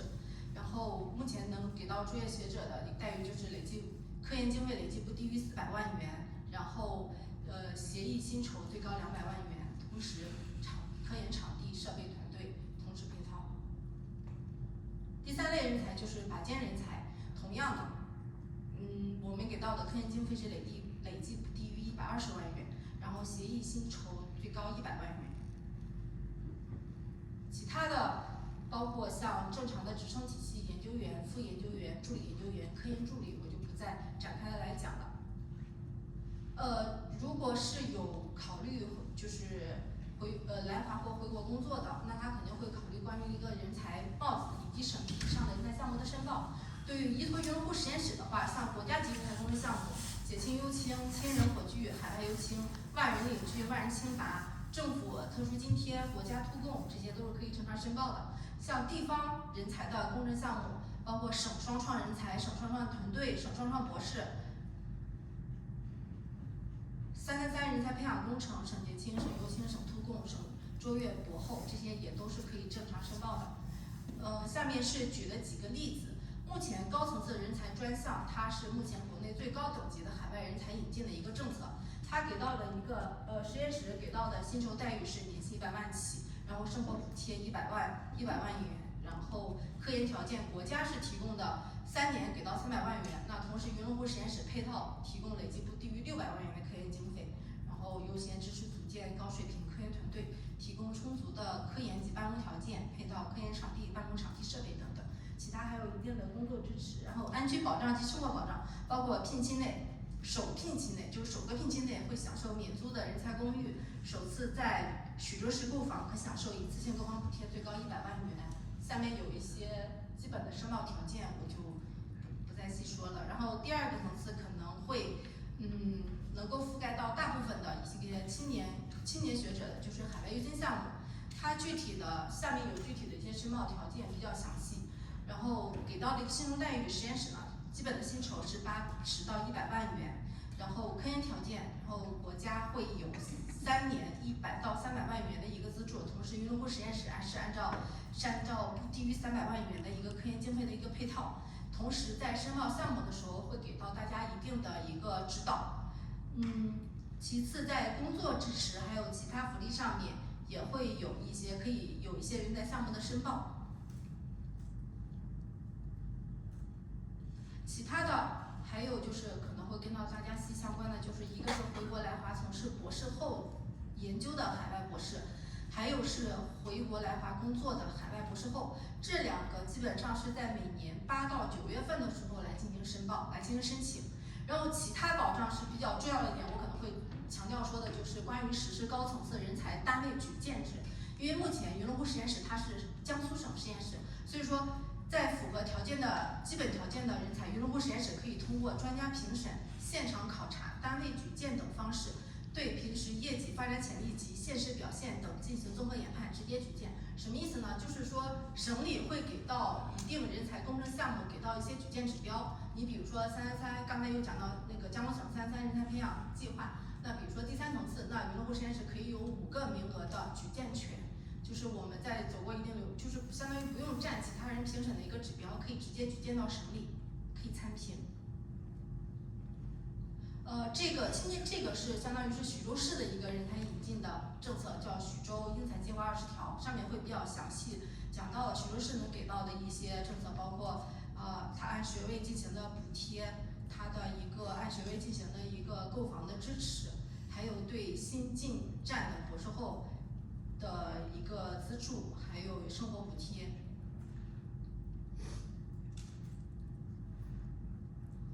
其他就是关于云龙湖实验室一些文化发展方面的，包括我们的培训，各个系列的培训，像这个下面就是我们今年在我们卧龙山基地里面举行的一个青年学术交流现场，包括我们的一些培训的现场。发展通道包括刚才有提到我们的科研序列呢，就是助理研究员、副研究员、研究员、科研团队负责人等等。管理通道呢，那就是助理级管理、初级管理、中级管理、高级管理。这是一些实验室的一些环境的情况，办公环境，包括我们的原位实验室，包括我们的卧龙山基地。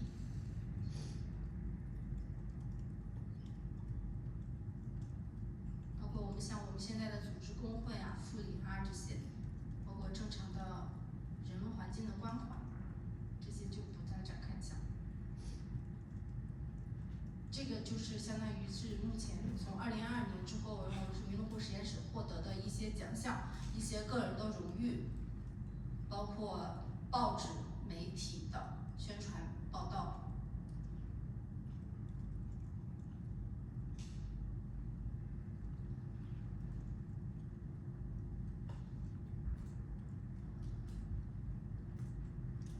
这个是我的联系方式，然后这个相当于大家扫码会看到我们在2024年做的一些科研团队的招聘的一些岗位的一个举例，这个二维码，然后那边是我的以及我的微信号，所以大家如果是感兴趣或者说有考虑在未年几年内回国工作的，都可以加我的微信，到时候我们可以线上交流，了解更多的一些国内的，包括一些省市的一些人才政策。好，我是刘潇，我先讲到这儿，谢谢大家。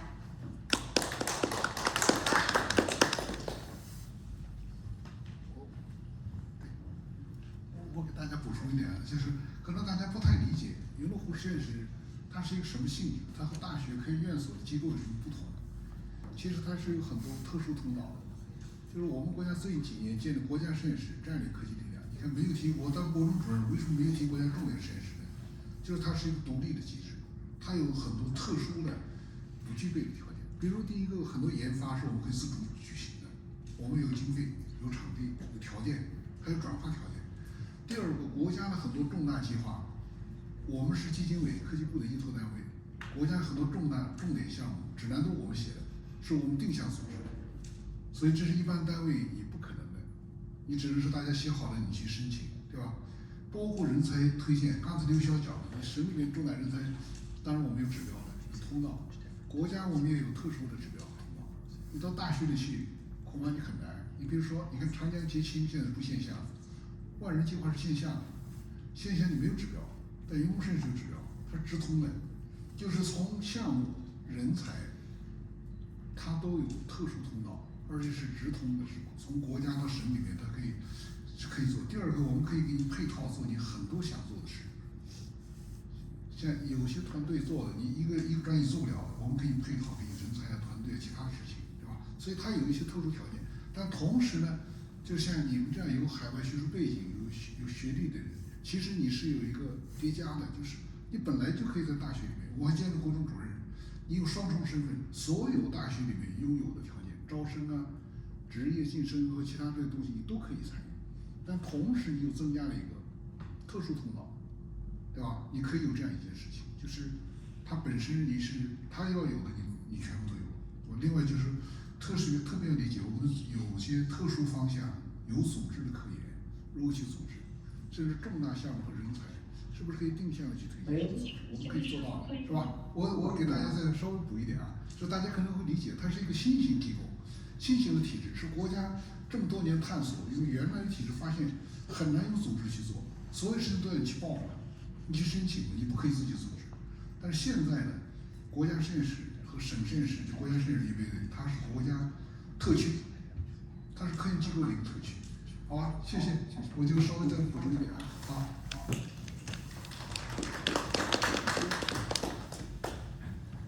Okay, and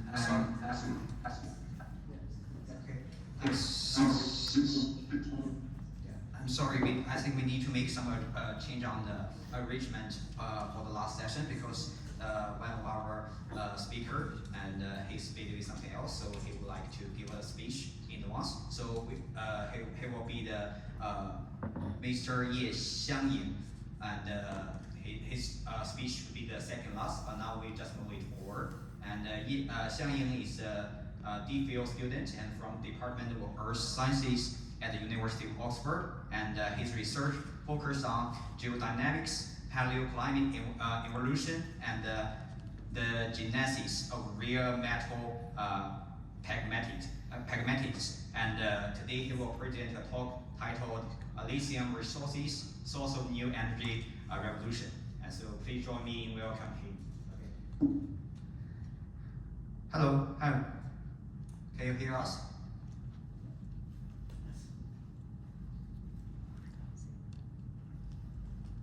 Hello. Hi. Hi, Ye, can you hear us?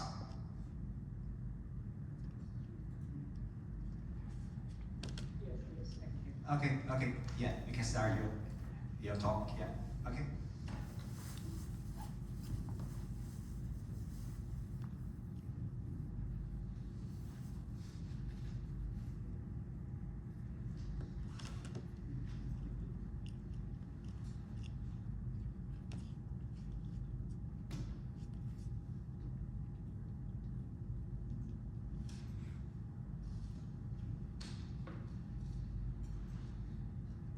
Okay, it's fine. Can you hear me? Yeah, we can hear you, yeah. So, could you see, can you see my screen? Yes.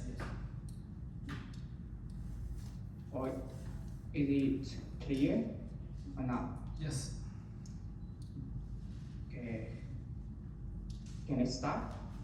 So, hello everyone. My name is Xiangying Ye, and I'm a DPhil student in Oxford, Department of Earth Science. And today I want to share some of my work about the lithium resource. So, and well, my presentation can be divided into 4 parts. Firstly, I'm going to introduce the background of lithium resource, and then I will move on to the issue of what is rich pigmented, and then I will move on to introduce a case study of myself or my group. Finally, I will give a brief conclusion and the implication about the lithium resource application in the future. So this is the first one. Well, today, lithium is a critical energy materials, in part due to a lot of technologies development. For example, the electric vehicles or some 3C equipment. Well, it's equipment or vehicles need a lot of energy store. Lithium batteries could be quite important things for the future energy demand. And according to a recent research, the demand for the lithium is increased, which it is quite used in batteries, which can place maybe 46% of total lithium by used in 2017. And to be honest, China is one of the country richest in the lithium research in the world, maybe the fourth. And the most famous place is maybe Qinghai province and Tibet province.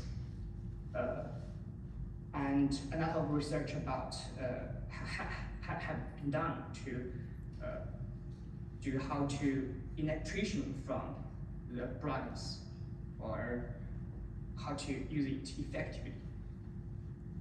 And this is the first important source of lithium.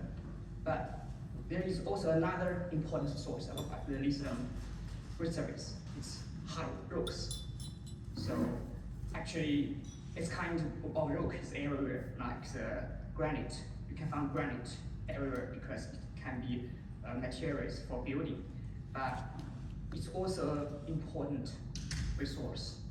For example, the micro and other miners. Most importantly, that although that there is 48 of global lithium miner resource come from real metal granite or pigments, but it's only 18 in China. So it's a big problem that how to use this lithium resource.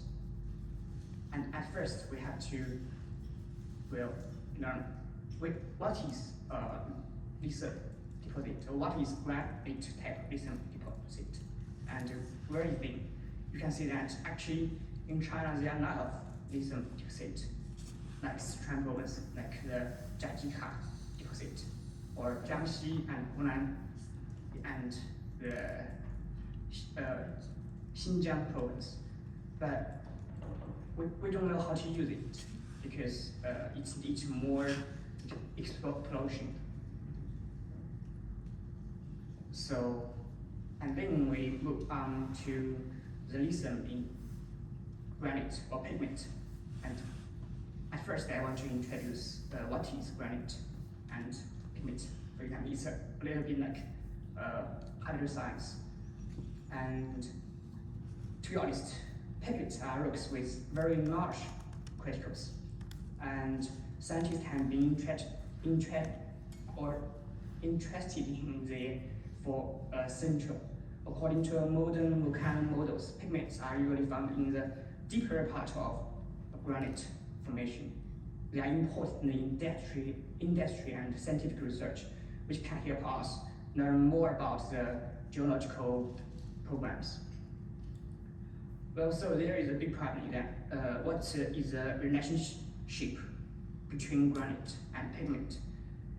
Even that the real metal or the lithium could be more possibility to find in the pigment, but we can find that pigment is only 1% of granite, and the formation temperature could be lower than granite. And after we expand the relationship between the two bricks, we can find it more easily. Therefore, we need to focus on why some granite cannot involve in pigment. To answer this question, some studies have suggested that pigment formation could be linked to hydrothermal process rather than granite cooling. According to some early studies, there are some reasons. For example, the hydrothermal systems can provide the higher temperature and clear condition, and it also can provide the mineral-rich fluid, like the hot mineral-rich fluid, can carry elements like lithium and other real metals into pigment. And it's also important is that the interaction with the host rocks. Hydrothermal fluid can provide more opportunities for these programs.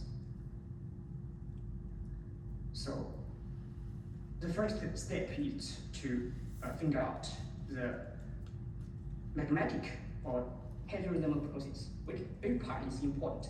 And the final step is our aim is when and where is the pigment mineralization possible.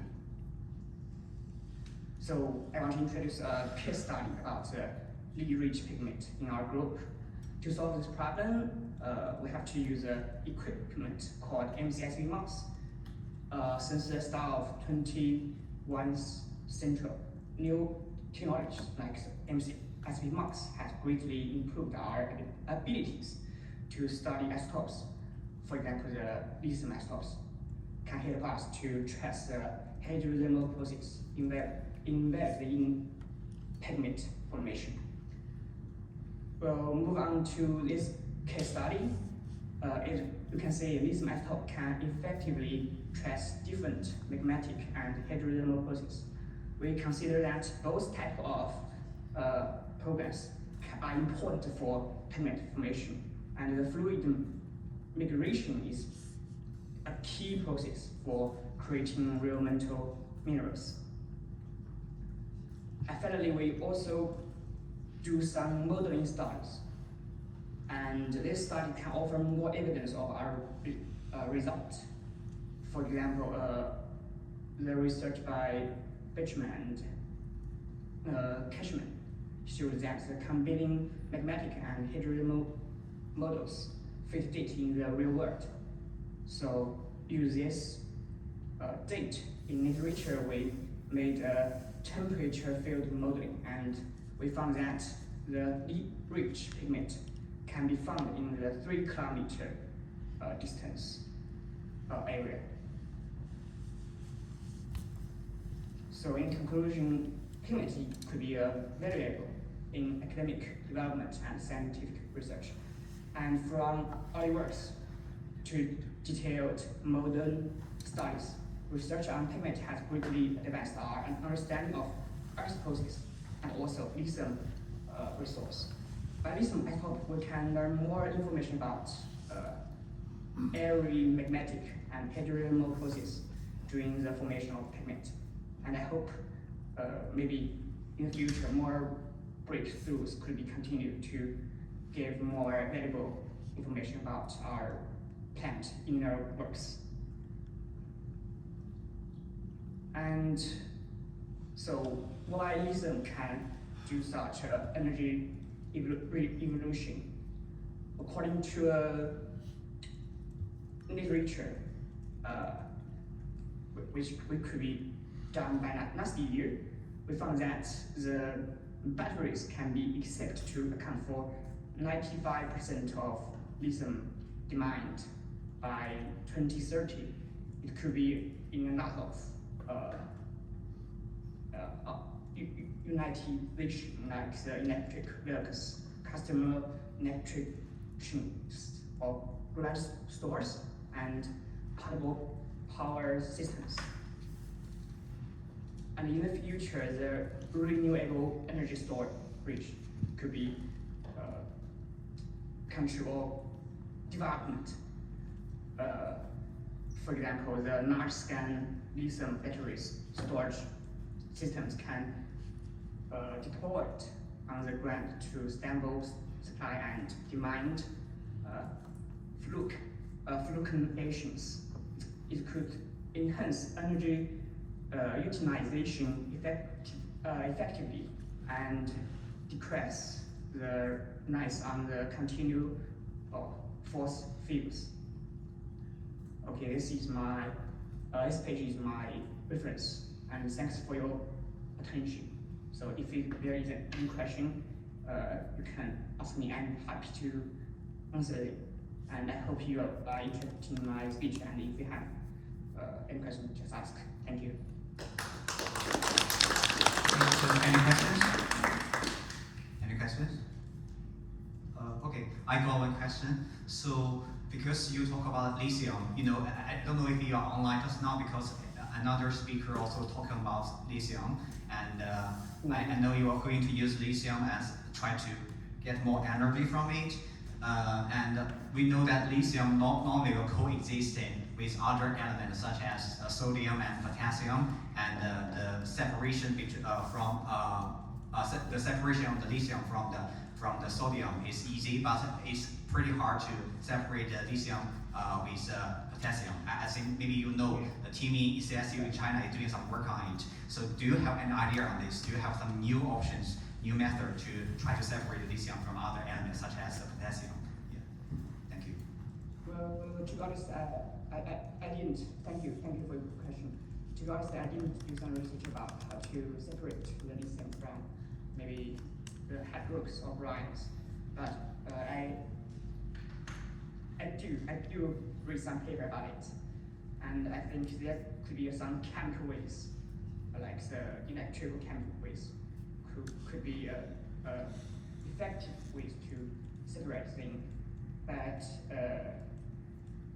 it could be hard. So that's why we have to find the lithium resource in hydrox. Hydrox is quite easy to get because you just need to find some miners like the microbit or other miners which could be reached or enriched in lithium in their structure. You just need to use some chemical reaction progress to electricity. So I think in the future maybe there could be more ways to electric or separate things from pigment. But the most important thing is we should find more lithium resource in China, because even that there are less granite or pigment in other countries, but they can use it effectively, but we can't because we don't do enough work about it. So. Yeah, okay, thank you. Yeah, it's very promising topic, and because of time limit, we have to leave. So if we got more questions, we'll talk to you later on. Okay, thank you for that. Thank you so much.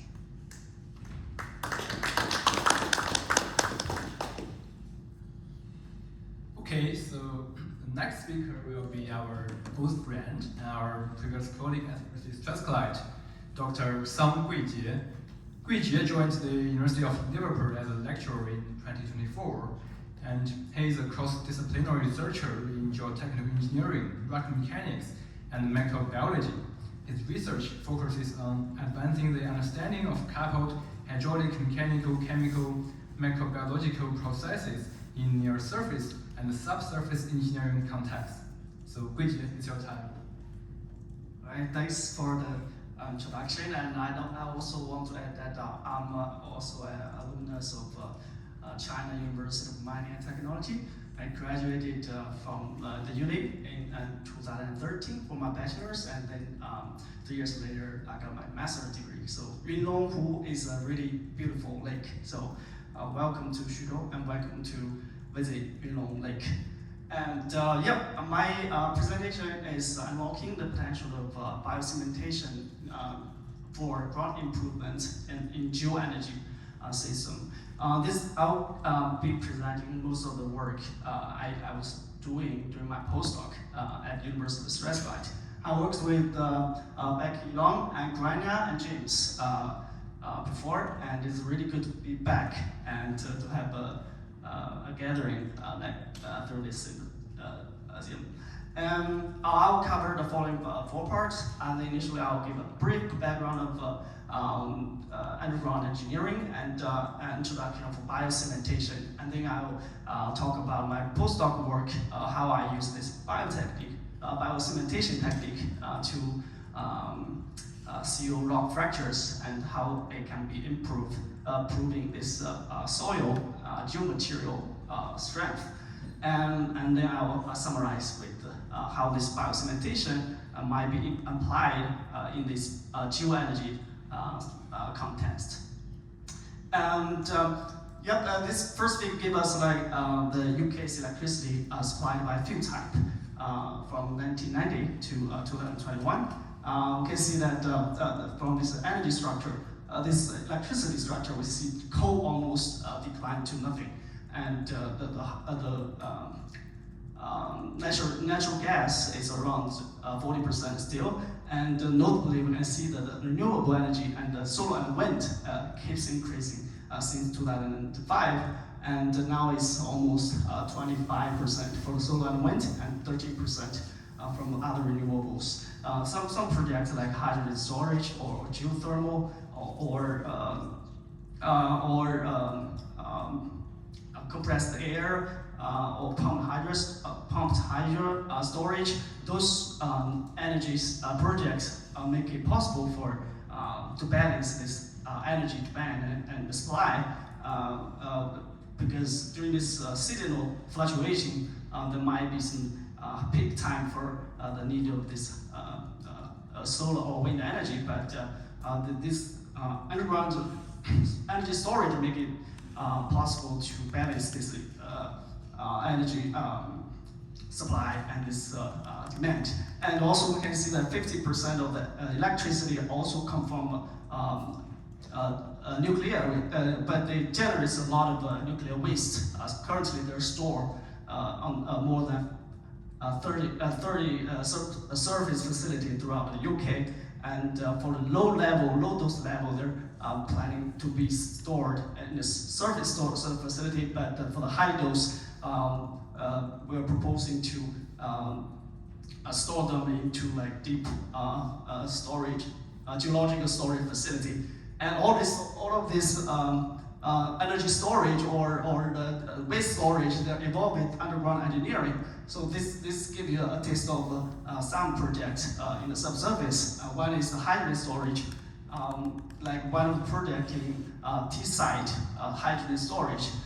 That was decades ago. They're using a salt cavern for the hydrogen storage, but the UK's ambitious strategy was set to be developing 10 gigawatts of low carbon hydrogen production capacity by 2030, which is pretty ambitious. So salt cavern is not big enough to meet the demand. So some other large spaces like depleted oil and gas reservoirs and deep saline aquifers, they have like bigger storage capacity, so that can be potentially used for the hydrogen or compressed air storage. And meanwhile, this underground storage project might involve with some challenges. One is the leakage through either the well bores or the faults or rock fractures. This will cause direct energy loss, or in worst scenario, it might develop earthquakes. And are there any engineered solutions? So in our work, we're working on microbially induced carbon precipitation. This is one of the biocementation techniques for improving hydromechanical properties of geomaterials like rocks or soils. So in the following, I'll talk about this technique and how it is applied in our research. And to give you a brief introduction of MICP, so we're using this bacteria called Sporosacina pastori. So what this bacterium does is it can hydrolyze urea and breaks urea into ammonium and carbonate. So meanwhile, it will produce a high pH value, and if we supply our calcium resources, we'll have a calcium carbonate precipitation. So this SEM image shows us this calcite crystal So this is one of the crystal forms of this calcium carbonate that the bacteria is producing, and this crystal can seal the void and strengthen the mechanical properties of these geomaterials. And this is a work conducted by James, and this is a video of a microbially induced carbon precipitation.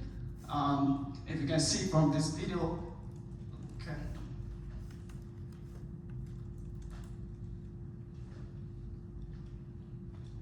All right, it's not working, but this is a small video giving us an idea how crystal is formed under a time scale of 48 hours. And that's the crystals that the bacteria is producing. And so the advantage of this technique over other traditional cementitious techniques is that this bacteria-induced calcium precipitation actually evolves with fluids with very low water-like viscosity, so its penetrability is much higher than these cementitious materials. And the other thing is it has the negatively charged surface, so it can combine the surface of the geomaterials better and give us higher adhesion so that it can produce serve as a nucleation site for the crystal growth and formation. And because we're using this bacteria, this is the natural bacteria which can be found in soil, so we think that might be sustainable, environmentally sustainable. And in this section, I will talk about how I use this cementation technique for rock fracture sealing. So what I did was I artificially created a fracture of the anhydride samples. This is the 2 by 4 centimeter rock pores. I cut it in the middle to give a crack, and the embedded crack are fitted with anhydride particles to simulate how the permeability might be evolved during this MICP treatment. That's the right top figure is the core holder that I use to give a confining pressure to avoid the leakage along the wall. And then I injected the fluid from the bottom and collected the effluent from the top. And after a couple of treatment cycles, we can see that both the porosity and the permeability of the rock fracture drops. And as you see from this grid-scale image, we can see that it evolves at 50% of the porosity drop. And also the permeability drops by 4 orders of magnitude after 5 cycles of treatment. So, and also I did it like the direct shear experiment to study how this technique improved the mechanical property, like the cohesion. So under this direct experiment, the shear experiment, we apply 0 normal stress, just shear, pure shear. So we'll see from the right top figure that the cohesion was developed to around 0.8 MPa. And this is the SEM of this calcite crystal. You can see that little tiny holes. That's the footprint of the bacteria where it started to nucleate, and the crystal was forming from this bacterium. And that's the photo of the spore Satina pastorite we're using. It's a rod-like and around 0.5 microns in diameter and around 5 microns in length. And next part I will introduce some work we did for the improvement of this soil strength using this technique. So we did 3 different experiments, meter scale. One is, so just to give you an idea how this work evolves, the whole MICP process. And so we grew our bacteria and we suspended it into a solution, and then we inject our solution into the soil. and then we inject a cementing solution, and then we have this calcite precipitation. And we keep repeating this process. We'll have this crystal formed near the surface or bind this bridge these two particles together, and then we can increase the strength of the soil. And that's the basic principle. So this is a meter scale experiment. So what we did was we inject the fluid in the middle. We create a radial flow. If you can see this video, yeah, that's the flow pattern we were trying to set up to give a radial flow and let it inject in a way that we can treat the whole cell. And this scale is around 1 meter, and thickness is around 15 centimeters. And that's the treatment strategy. And this is the treatment cycles with the permeability evolution. After, say, for example, the fourth cycle, we have a slightly increase of the permeability. So we observe a little bit of flow channels on the surface. So that might be the cause of the increase in the permeability, but overall, the permeability drops after 9 cycles of treatment. And I also see some channels, and these channels were created because of this, the pipelines we were injected, we were buried for effluent samples. But if in the field there's no such of this tubes buried, so this bypass flow, this preferential flow channels won't be appear. And we can also see that the radial flow patterns, like calcite precipitation radially, roughly radially, so that the flow controls the whole distribution of calcite precipitation. And also we get cores, and we measure the UCS value. So these cores were driven mostly in the middle part of this radial flow cell, and the central part we inject the tap water to clean the well to avoid the clogging. And that's the whole course that James drilled. Can I have a question to James? Why you drill a course like a question mark over there and leave this zone alone? This zone is like no drill at all. But yeah, we did the UCS test later, and also the calcite content. We figured out its distribution is like a Gaussian distribution. So initially in the near well zone, we don't have enough calcite precipitation, but because this is a water racing zone, we have a lot of dilution of the tap water. But in the middle, we have a lot of cementation. And in the near the boundary, we also have a low cementation because the total volume of injection was 0.7, which is not one pore volume. So that controls the whole cementation process. If we plot this UCS against the calcite content, we can see it follows the trend of the literature, but a little bit deviation upward because this size distribution is a little different. This is the second trial we did using different types of sand. It's more like well-graded type of sand, and those successful as well. And that's a field project we did using the same type of well-graded sand. So basically that's a cubic 1 by 1 by 1 meter cube with the soil filled in, and we inject the fluids from the bottom. We have 5 injection ports, and then we have a free flow boundary on the top, and we treat 9 cycles, the exact same injection strategy as what we did in lab. And we also observe successful treatment overall, but some part was not quite well treated because of this preferential flow and soil liquefaction. Yeah, that's part for examining how well was treated. So the engineers were trying to get coarse the blocks from a big trunk. And that's the UCS. Oh, that's 1 meter. That's 10 centimeters in diameter. So we got this UCS. The highest value was 7.6 MPa.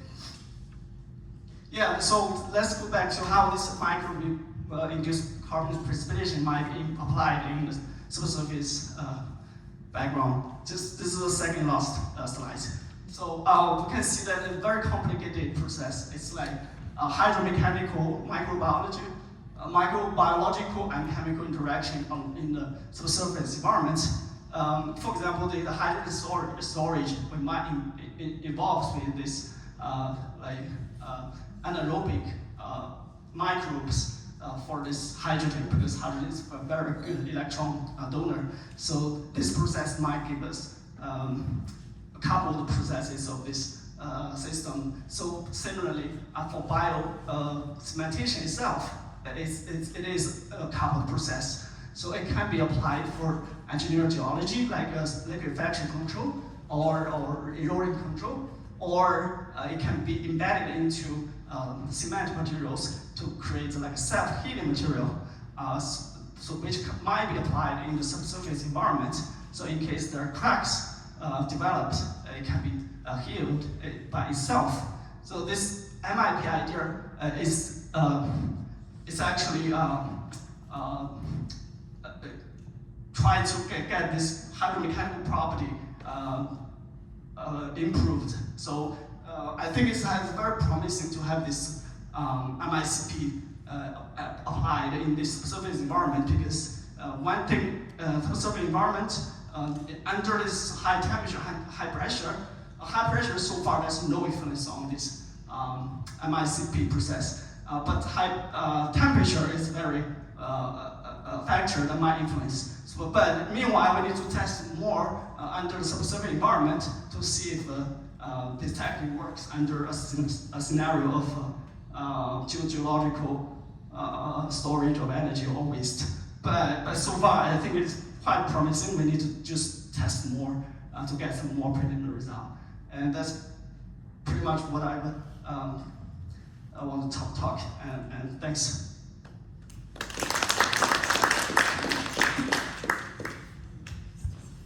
Any questions? I think maybe some of you have. Oh. According to this technology, can be used for different scenarios, like for sealing the concrete fissures, especially underwater. Can it be used? Yes. So underwater, yeah, not in it's the air, actually is okay, huh? yes. This is commercialized already in a Dutch company. It's a patented kind of technique, self-healing concrete. Underwater is because they lack water. They need to use water hydrolyzing urea. Yes. Okay, thank you. Maybe we can communicate afterwards. Another application for the limestone, the calcified cave, can be used. Currently, I'm not in charge of a product by grouting, but we can change use this technology. The bio-grouting in the limestone can be used. Yes.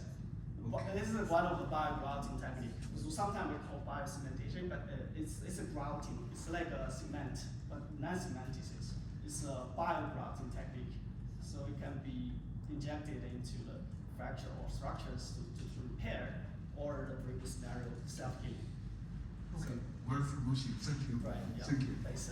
Okay, thanks, Guiji.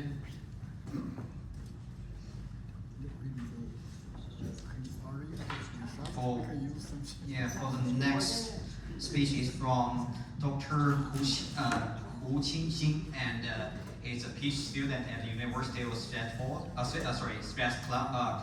and his research will focus on the micro-scale rock deformation through micro-computed tomography.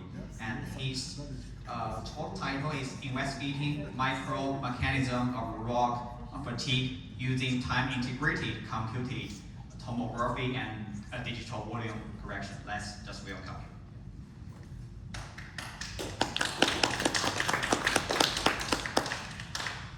Hello, good afternoon, everyone. My name is Qingxin from University of Strathclyde.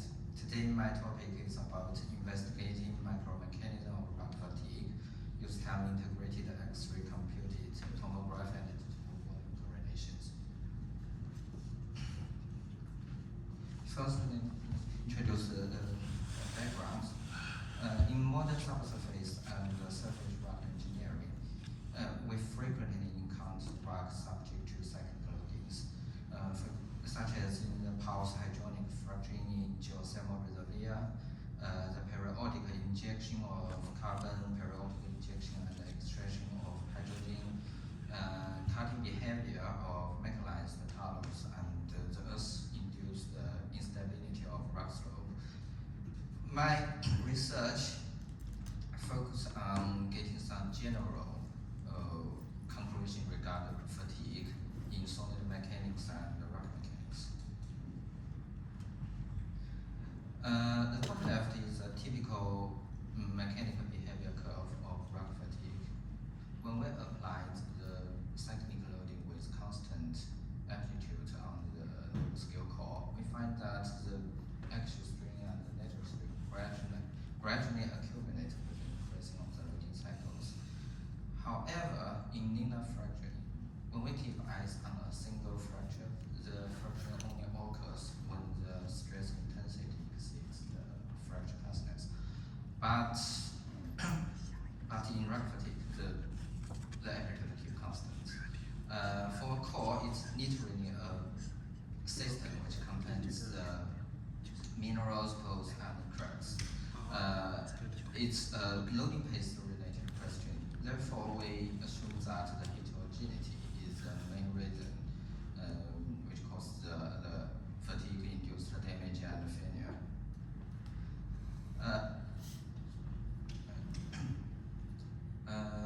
Therefore, my research are primarily divided into two parts.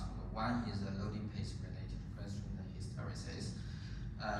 We should find how hysteresis develops at the micro scale, and we want to build the relationship between the hysteresis and rock fatigue.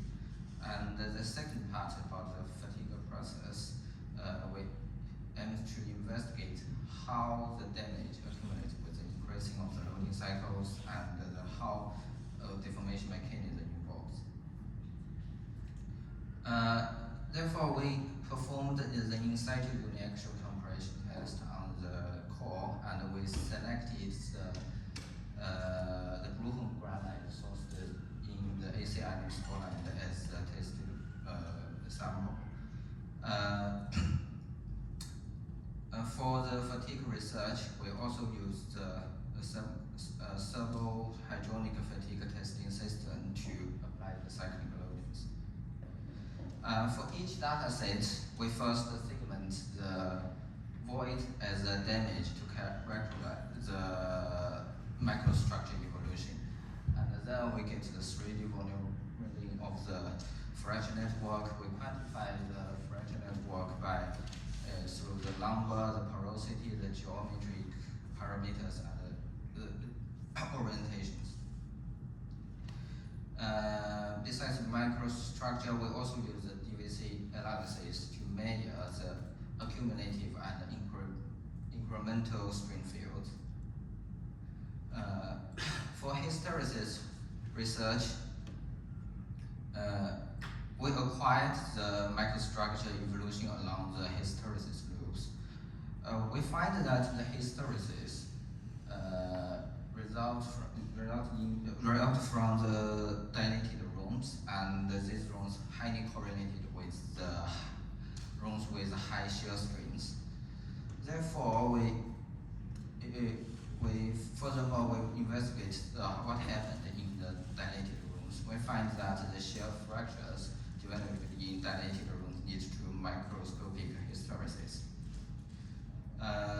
This observation validates the sliding models, and the sliding models depict the hysteresis result from the sliding during loading and the reverse sliding during unloading. And we deduce that the stimulus degradation occurs during unloading and reloading, cause the stress distribution, and this is the main reason why damage continues to develop at the same amplitude. For fatigue research, the left is the naval skill mechanical behavior of the tested core. It meets well with the previous research, as example, the actual string accumulated in 3 stages: the deceleration, the stabilization, and the acceleration. And we acquired microstructure in different stages. And for each scanned cycle, we acquired 2 data sets, one at the unloaded state and one at the loaded state. The unloaded state depicts the permanent microstructure. The loaded state can be used to investigate how deformation mechanism involved with the damage development.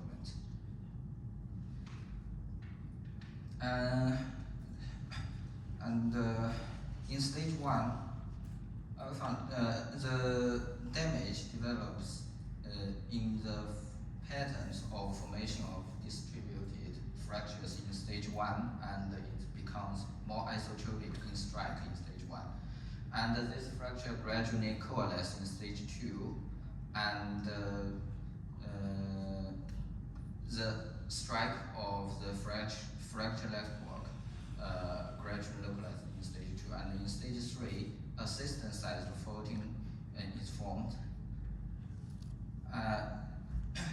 After that, we analyze the interaction between microstructure and the string field. We find that these pictures shows the string field of the actual string. For example, we find that the localization of actual string comes from the closure of perpendicular fractures and opening of parallel fractures. And the string distribution shows that with the increasing of the cycles, the string distribution become more homogeneous in stage 1 and stage 2. Therefore, we plot the orientation distribution of the first principal strings.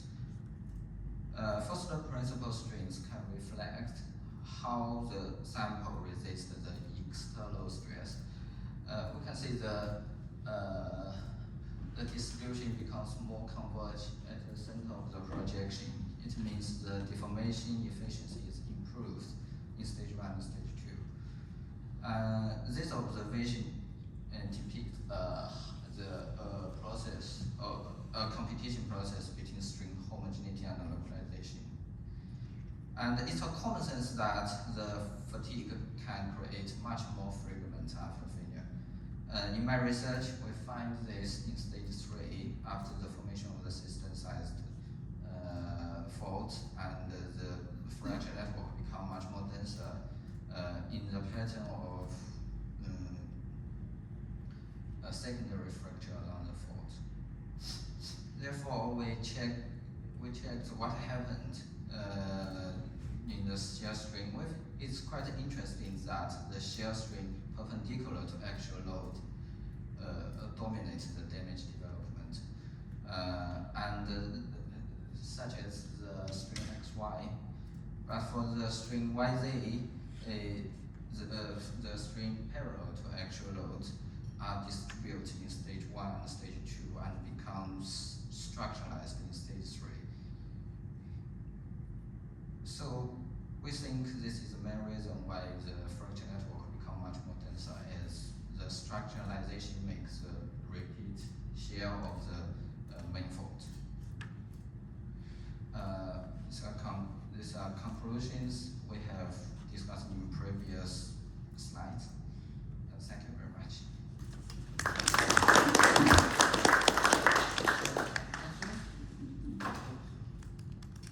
Any questions? I have a question. For your track analysis, how do you segment and quantify the orientation of interconnected microcracks? You mean this one? Yeah. Since in the software, the individual object is identified by a connected algorithm. But for this type of cracks, they intersect together, and we use the orientation of the layer layout is unreasonable. So I first do separation. I separate the like this. This is a graph cluster, which is composed of planes intersection together, and I separate them in individual planes, and so yeah. And we may I get the statistic of the separation objects. Okay, thank you. Because of time limit, so we just finished now. So if you got more questions, you can ask. Talk to him directly after. Okay. Okay, so the next speaker is Han Bo. He's a PhD student at Poriwata University. His research focuses on building energy management and AI-based smart control. He's collaborating with the heat pump manufacturer Hisense for a research project about high-temperature heat pump development. And his topic is ground source heat pumps and applications in UK.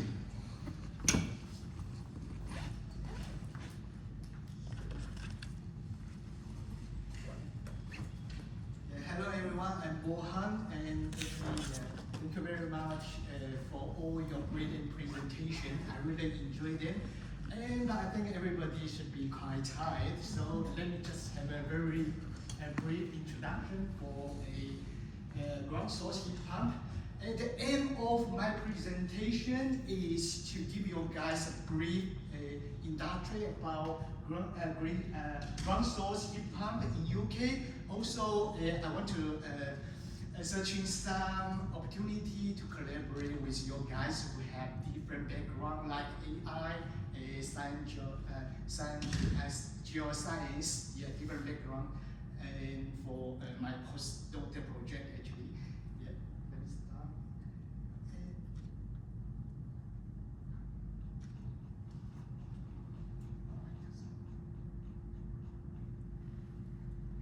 Okay, that's fine. You don't need presentations. That's nice stuff. First of all, we need to know why we need the ground source heat pump in UK because of the local climate. As we know, in the winter time, the temperature not very low in UK, but the humidity is very high. And normally, if we use air source heat pump, yeah, the outdoor unit temperature is about 5-10 centigrade lower than the outdoor air temperature. We can imagine if the outdoor temperature is 5 centigrade, and what happens for the outdoor unit?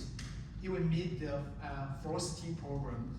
Yeah, when the system run in defrosting mode very often, yeah, most of the energy used to remove the ice cover on the outer unit, not for space heating our, yeah, to make our room warm. There's a main problem. If we can use ground source heat pump, we can solve this problem. However, yeah, for using the ground source heat pump, we will meet some problem.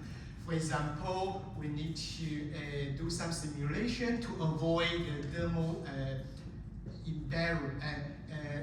imbalance problem. Because, for example, in UK, most of the time the system had to run in heating mode, not the cooling mode. Yeah, so we take a lot of heat from the ground, but yeah, for the, we don't have very good solution to make it the thermal material underground cold. So yeah, there's maybe we have a lot of advanced technology to do the dynamic simulation for example for many years. Yeah, but yeah, just yeah, many years, but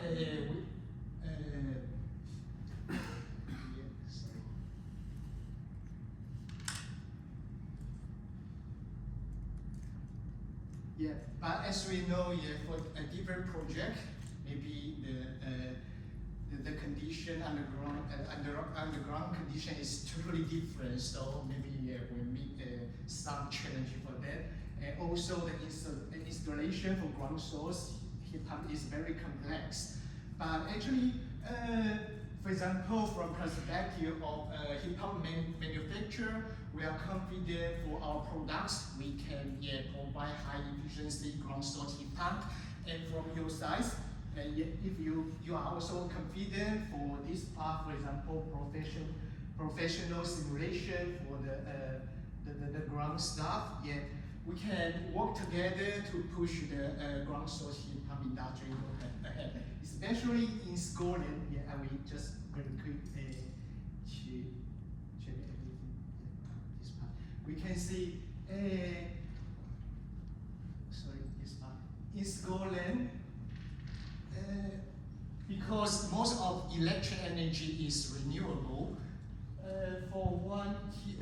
when we generate 1 kilowatt hour electricity, the carbon emission is below 50 gram CO2 emission. It's very low compared with the gas. However, for the UK, actually, the carbon emission for per kilowatt hour CO2 emission is even higher. For our products, actually, we can use a lot of, we can say two-stage heat recovery solution. The first part is in the system. The heat pump doesn't generate heat. This machine just moves heat from one side to another side. For example, if this room run in the cooling mode and another room run in the heating mode, actually we just move the heat from this room to another room. That's why the energy efficiency for the heat pump is higher than one. This one-stage heat recover in one system. And also for different system, we also can move the heat from one system to another one. For this kind of solution, we don't need to take a lot of heat from the ground source heat pump. From the technology part of the heat pump, we can avoid the imbalance problem for the. And also in UK,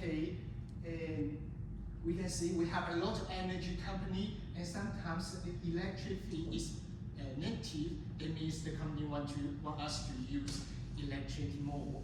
So, and also the government also give a lot of financial support for ground source heat pump, up to 75 of the cost, and also 0% rate on the rent for 5-year loan. And also, our product has a longer lifespan. Compared with the gas boiler, normally the gas boiler has a 10-year lifelong span, and for the ground source heat pump, more than 30 years. That's the advantage of ground source heat pump. And sorry. That's why we want to collaborate with one heat pump manufacturer, Hisense, for further collaborate. If you have any good idea to collaborate with us, please email my former colleague, Mark Kumar, at hisense.com, or just contact with me. My email address, ph36 @hello.uk. Thank you very much.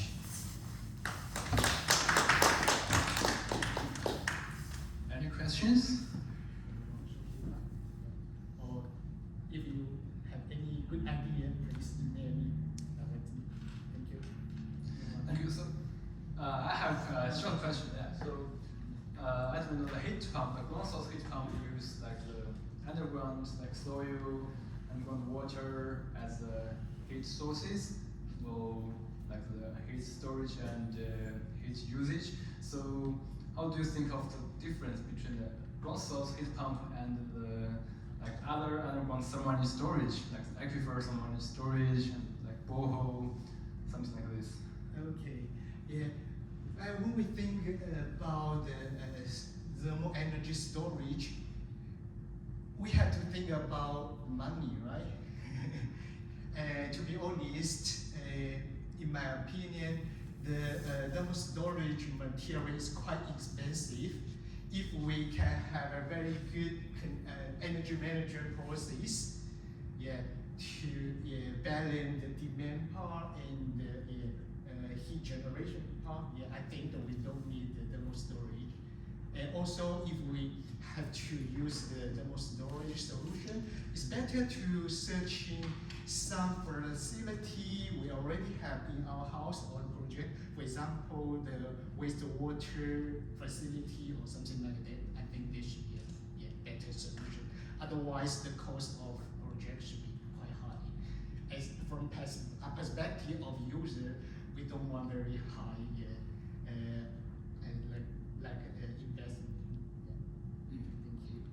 Okay, thank you.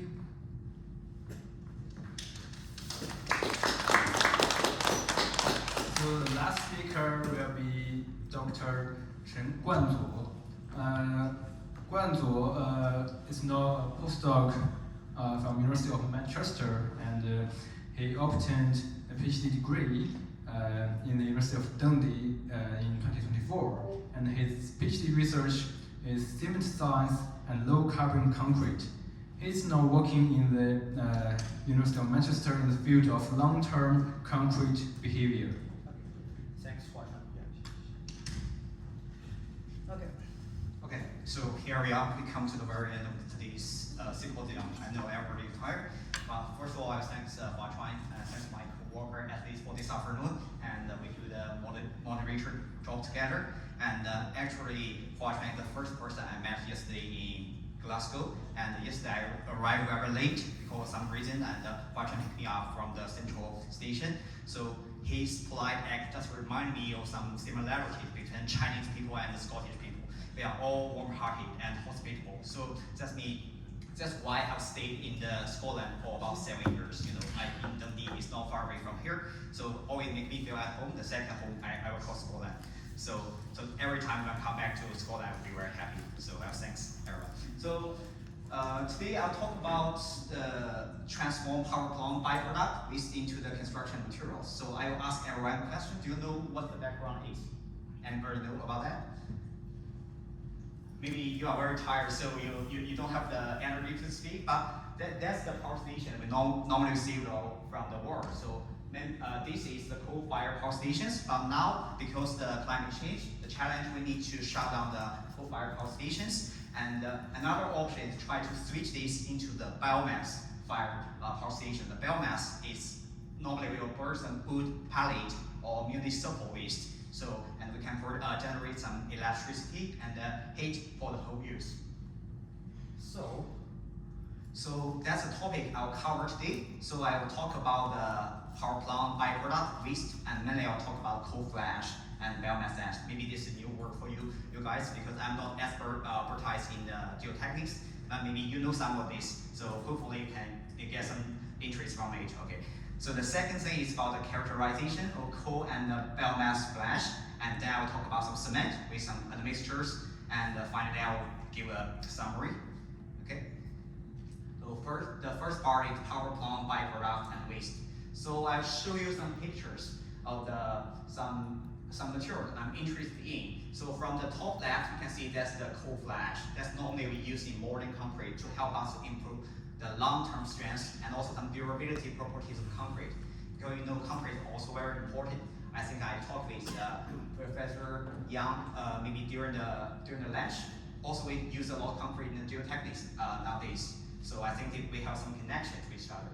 So to the last two, the pictures at the bottom, these two, the C and D, they are the biomass ash I got from Workington and Market. And maybe some of you will know Market if you have ever took the train from Edinburgh to Dundee. You'll know there's a small town called Market. This is the paper mill, and so they just burn some wood to get some biomass ash. And to the top right, that's the hybrid ash. So it's maybe a new terminology. Normally we just get it by burning the coal flash with some wood pellets, and finally we'll get hybrid flash. So it will have the benefits from both the coal flash and biomass flash. Also, it has some disadvantages. For my research, my focus will be the coal flash and biomass flash. And for the hybrid flash, and if you're interested in that, you can do some research in the future. Maybe we can talk with each other after a meeting. So for the coal flash, you can see now the global flash market has reached around 592 megatons in 2022. And this need is still increased because we need to build some construction, build some architecture, because if there are humans on the planet, we need some structures. And also for each structure, there's a lifetime for them. We need to demolish them or maybe to do some maintenance on them. So in that case, we need more concrete. If we need more concrete, we need coal flash. But because now we need to shut down some coal-fired power stations, or we need to switch it into the biomass-fired power station. So we need to find some alternative for the coal flash. And there's one very good option, that's the biomass flash. As I mentioned, the biomass flash is also from power station, but it's by burning the wood. And the wood is regarded as a carbon neutral material by some people. If you argue about that, maybe we can discuss about that, because I'm not expert in that, but people will believe that, because why they call it carbon neutral? Because the plant will just absorb the carbon dioxide from the atmosphere and will produce oxygen, and if you burn the wood, although you release some carbon dioxide, but this carbon dioxide is just be captured by the plant, so this thing is carbon neutral. So that's why they call it carbon neutral. So the next part is about the physical and chemical properties of coal and the biomass flash.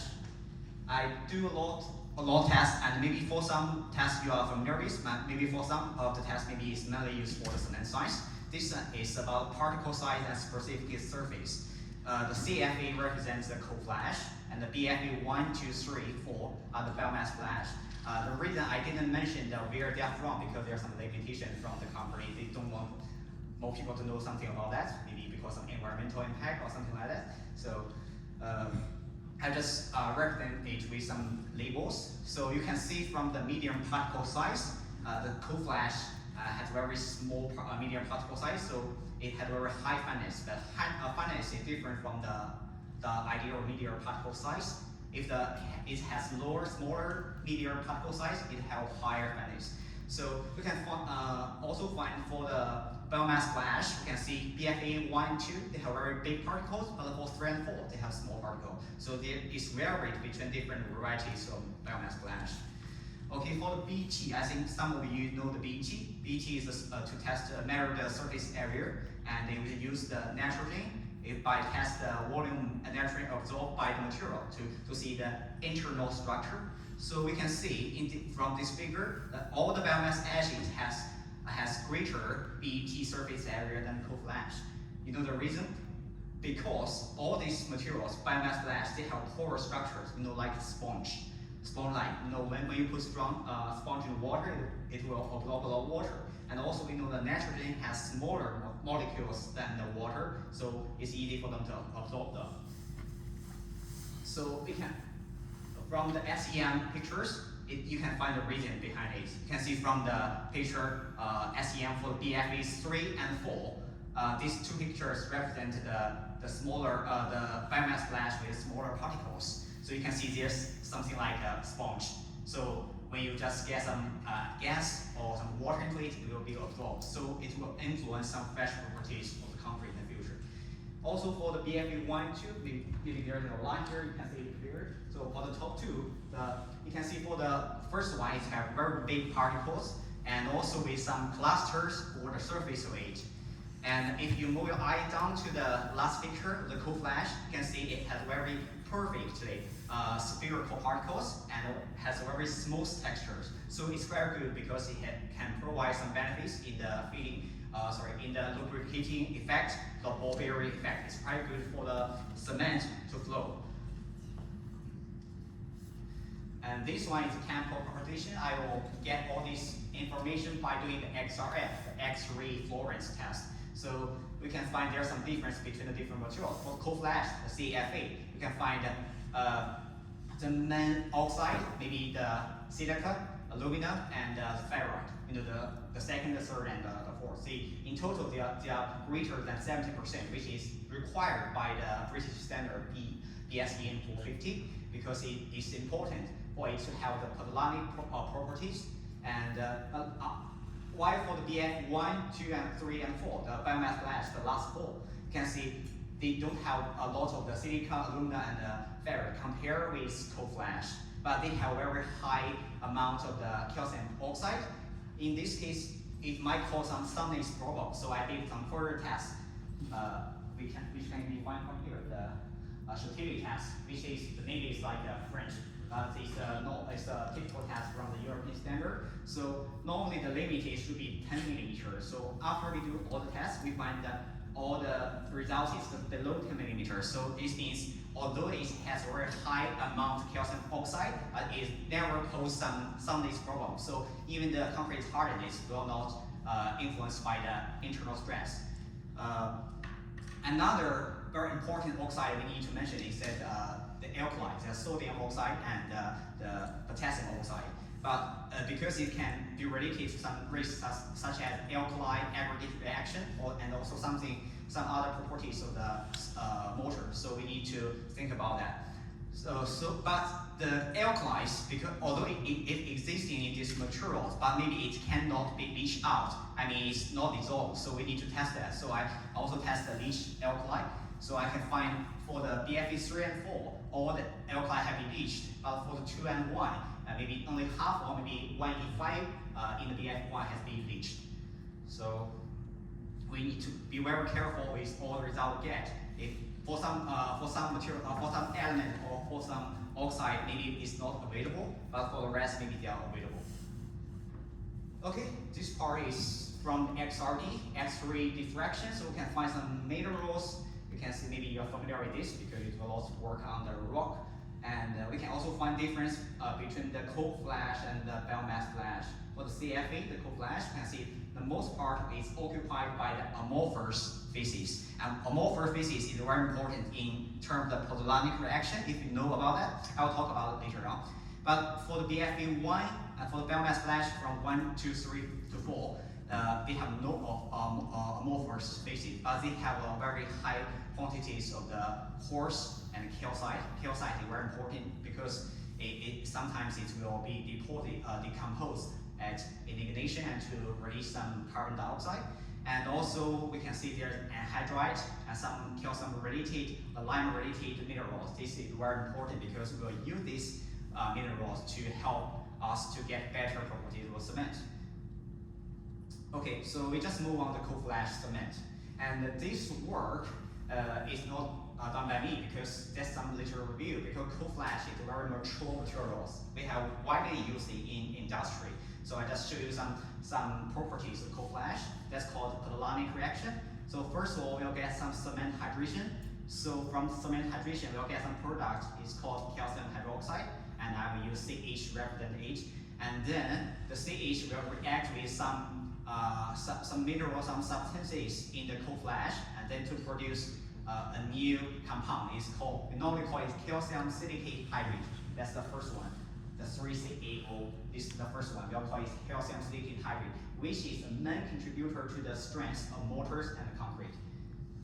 Okay, and that's the influence of cold flash on the properties of concrete and mortars. From the first one, you can see that's the calorimetry. Can show you the heat evolution. With the use of the cold flash, you can see the heat peak has been reduced, which is very important because if we just use Portland cement, we can call the DEF, the delayed entry-night formation. It will cause some volume problem once the mortar has become hardened. And the second figure shows about the compressive strength. You can see because we all know that the cold flash will give some benefits in the long-term strength of concrete. So we can see with the time passing, you can see the gap between the reference cement mortar and also the mortar with cement and cold flash with cold flash addition. The gap becomes smaller and smaller. And once it comes to 3 and 5 years, you can see the cold flash mortar will have greater strength than the reference cement mortar. The reason why I didn't show that 3-5 years because most of the tests is carried out in the laboratory, and I think for most of the researchers, they didn't have time to finish about 5-6 year PhD study. That's why. But I know if you're interested in this, you can find maybe some durability tests from the Hong Kong, Macau, and Zhuhai Bridge durability test. It takes about 10 or 15 years. So normally we need to do that if we want to build a very mega project. So this one is the biomass flash cement. So that's what I'm doing. So I just make it very quick. I think the time is limited. Yeah, okay. The first one is about flow, the fresh property. amenities. It's very important for the cement. It's also very important for the handling. It's easy for labor to deal with that when, on the construction side. So you can see if we use some biomass flash because it has big particles and it has very rough surfaces and it's not irregular shape, so it has no benefits on the flow. So and on the contrary, maybe it will increase the flow. It means it will flow. So, but when it comes to the 15%, you can see it's reached same level as the motor with PC and also the co-flash, the zero. This one is represents the PC and with co-flash, but the rest three represent the PC with co-flash and with some replacement of biomass flash. So we can see there's some benefit from it. Yeah. And the second one is about the setting time. You can see with the addition of the biomass flash, the setting time can just keep on increasing. So maybe it's not good for the early strength game. So we need to think about that. And the next one is also about heat.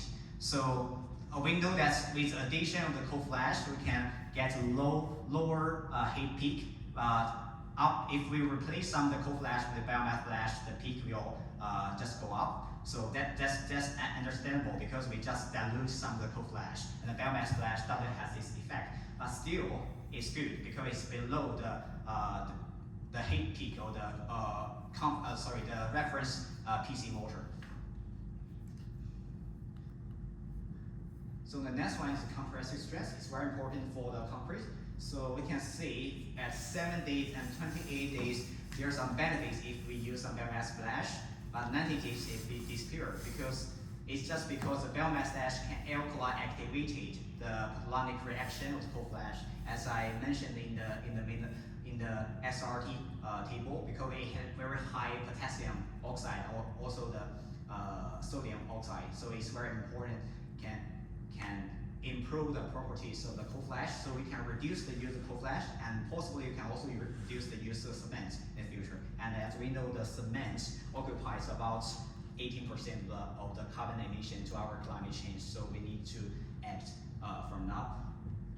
And the next one, I just picked the optimum proportions found from this figure. From this figure, for most of biomass ash, 10% maybe is the optimum proportions. So I selected 10% in this slide, so I can compare it with the reference one. The reference one is just the PC, the 75% biomass of PC and 25% biomass of co-flash. You can see there are some benefits at 7 days and 28 days. Just because the promotion on the Polonic reaction co-flash.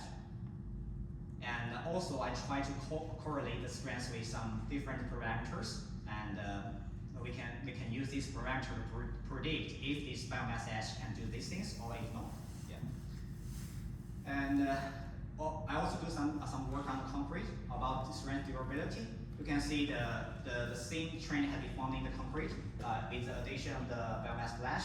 And for durability, maybe the biomass ash doesn't do a good job. So maybe we need to think about that in the future. And there's a discussion about that. So co-flash and biomass flash, although they are all produced from power station, but because they have different sources, because for co-flash it's coal, and for biomass flash we just burn wood, so we have different properties between them. And for the biomass flash, we didn't have standard to use them at this moment, but for co-flash, it has been used worldwide. The biomass flash will be very important in the future, because now, although we are using some renewable energy from the wind farm, from the nuclear, but it can't meet the requirements, the demand of all the human beings at this moment. But in the future, I believe it will reach the capacity. But at this moment, we need to find some transit materials. The biomass ash, the wood, will be very important energy in the future. And also, we need to deal with them. If we just dispose them on land, it just becomes waste, and it will pollute the soil and through the evaporation and the precipitation, and also will pollute the air and also maybe our water. So we need to deal with that and try to use it as useful materials and not regard it as a waste or byproduct. And maybe we can also make some profit like co-flash, because it's already produced a lot of market in the world. So that's very important. Okay, that's a reference, and that's a building. I think most of you, some of you maybe know this. That's a WA in Dundee, and that's University of Dundee, and that's the Manchester I'm working now. Okay, thanks everyone. Any questions? It's live questions. Yeah. Yes. Okay. Thank you. Okay, so I think the time is quite late, so we so it has been a long day. Thanks very much for all of you, for everyone who stayed here until now, and thanks very much for your effort. So today we have, quickly I will just say a few words. So we got 7 keynotes in the morning and 10 presentations in the afternoon, which the presentation covers energy storage, carbon storage, waste disposal, XCT, MICP, lots of areas, aspects in this field. So I would like to invite Professor Zoe Shipton to come to the stage to wrap up this symposium.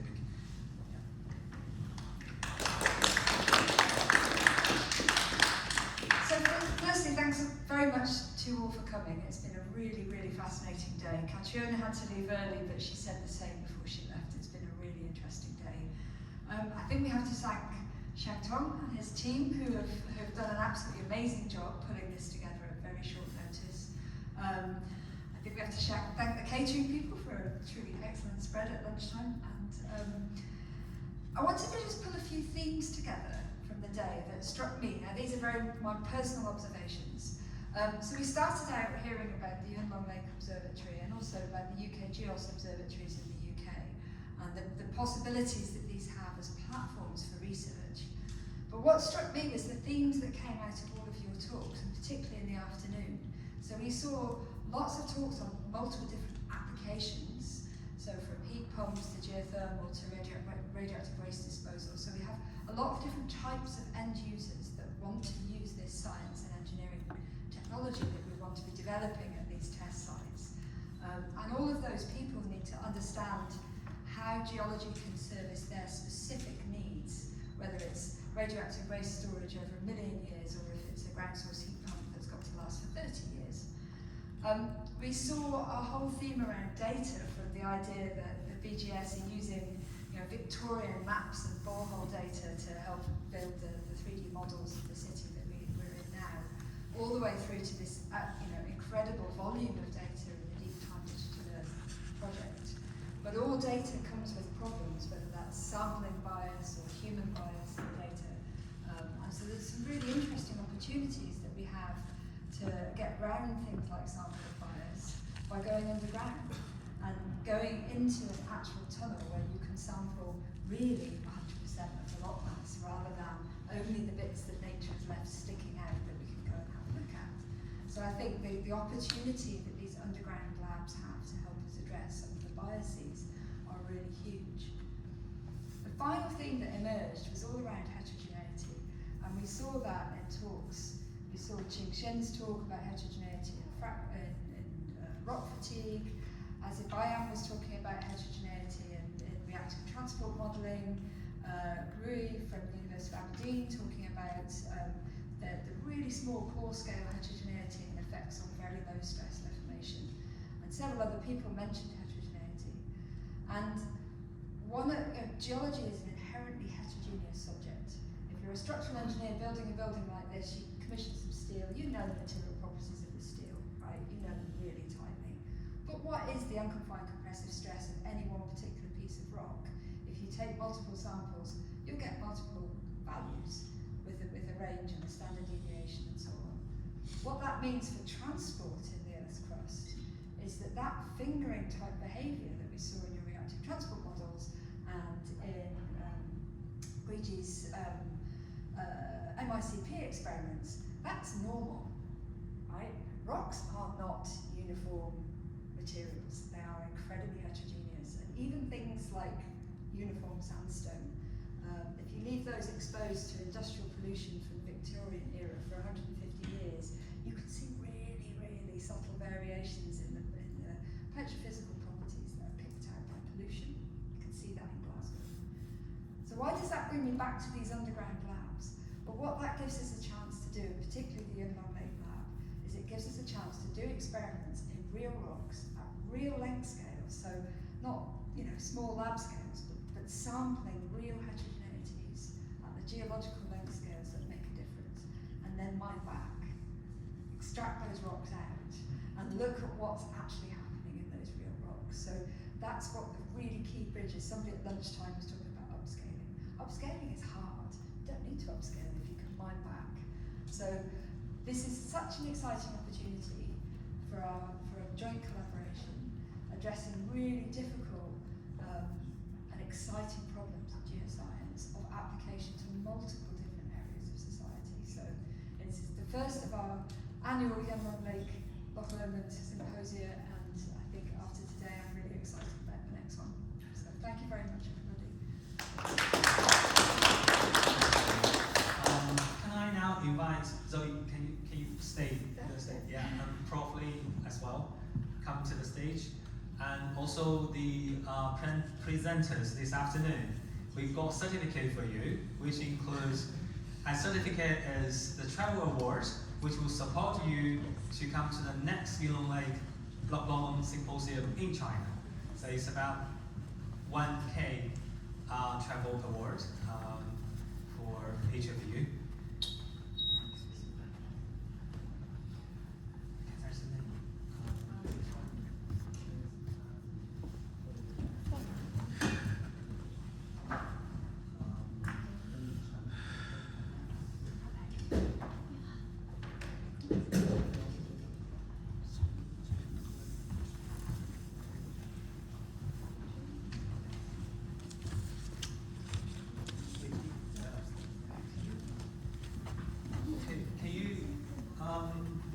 Can we take a photo for together with two chairs of this symposium? Like, look at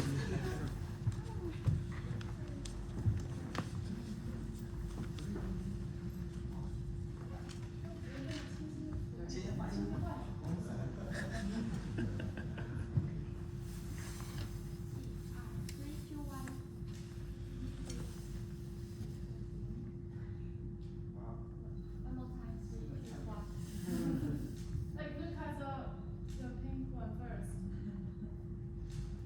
Yeah, pink first. Okay.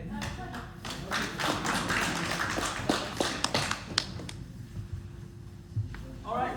你这个白色的字好曝光啊。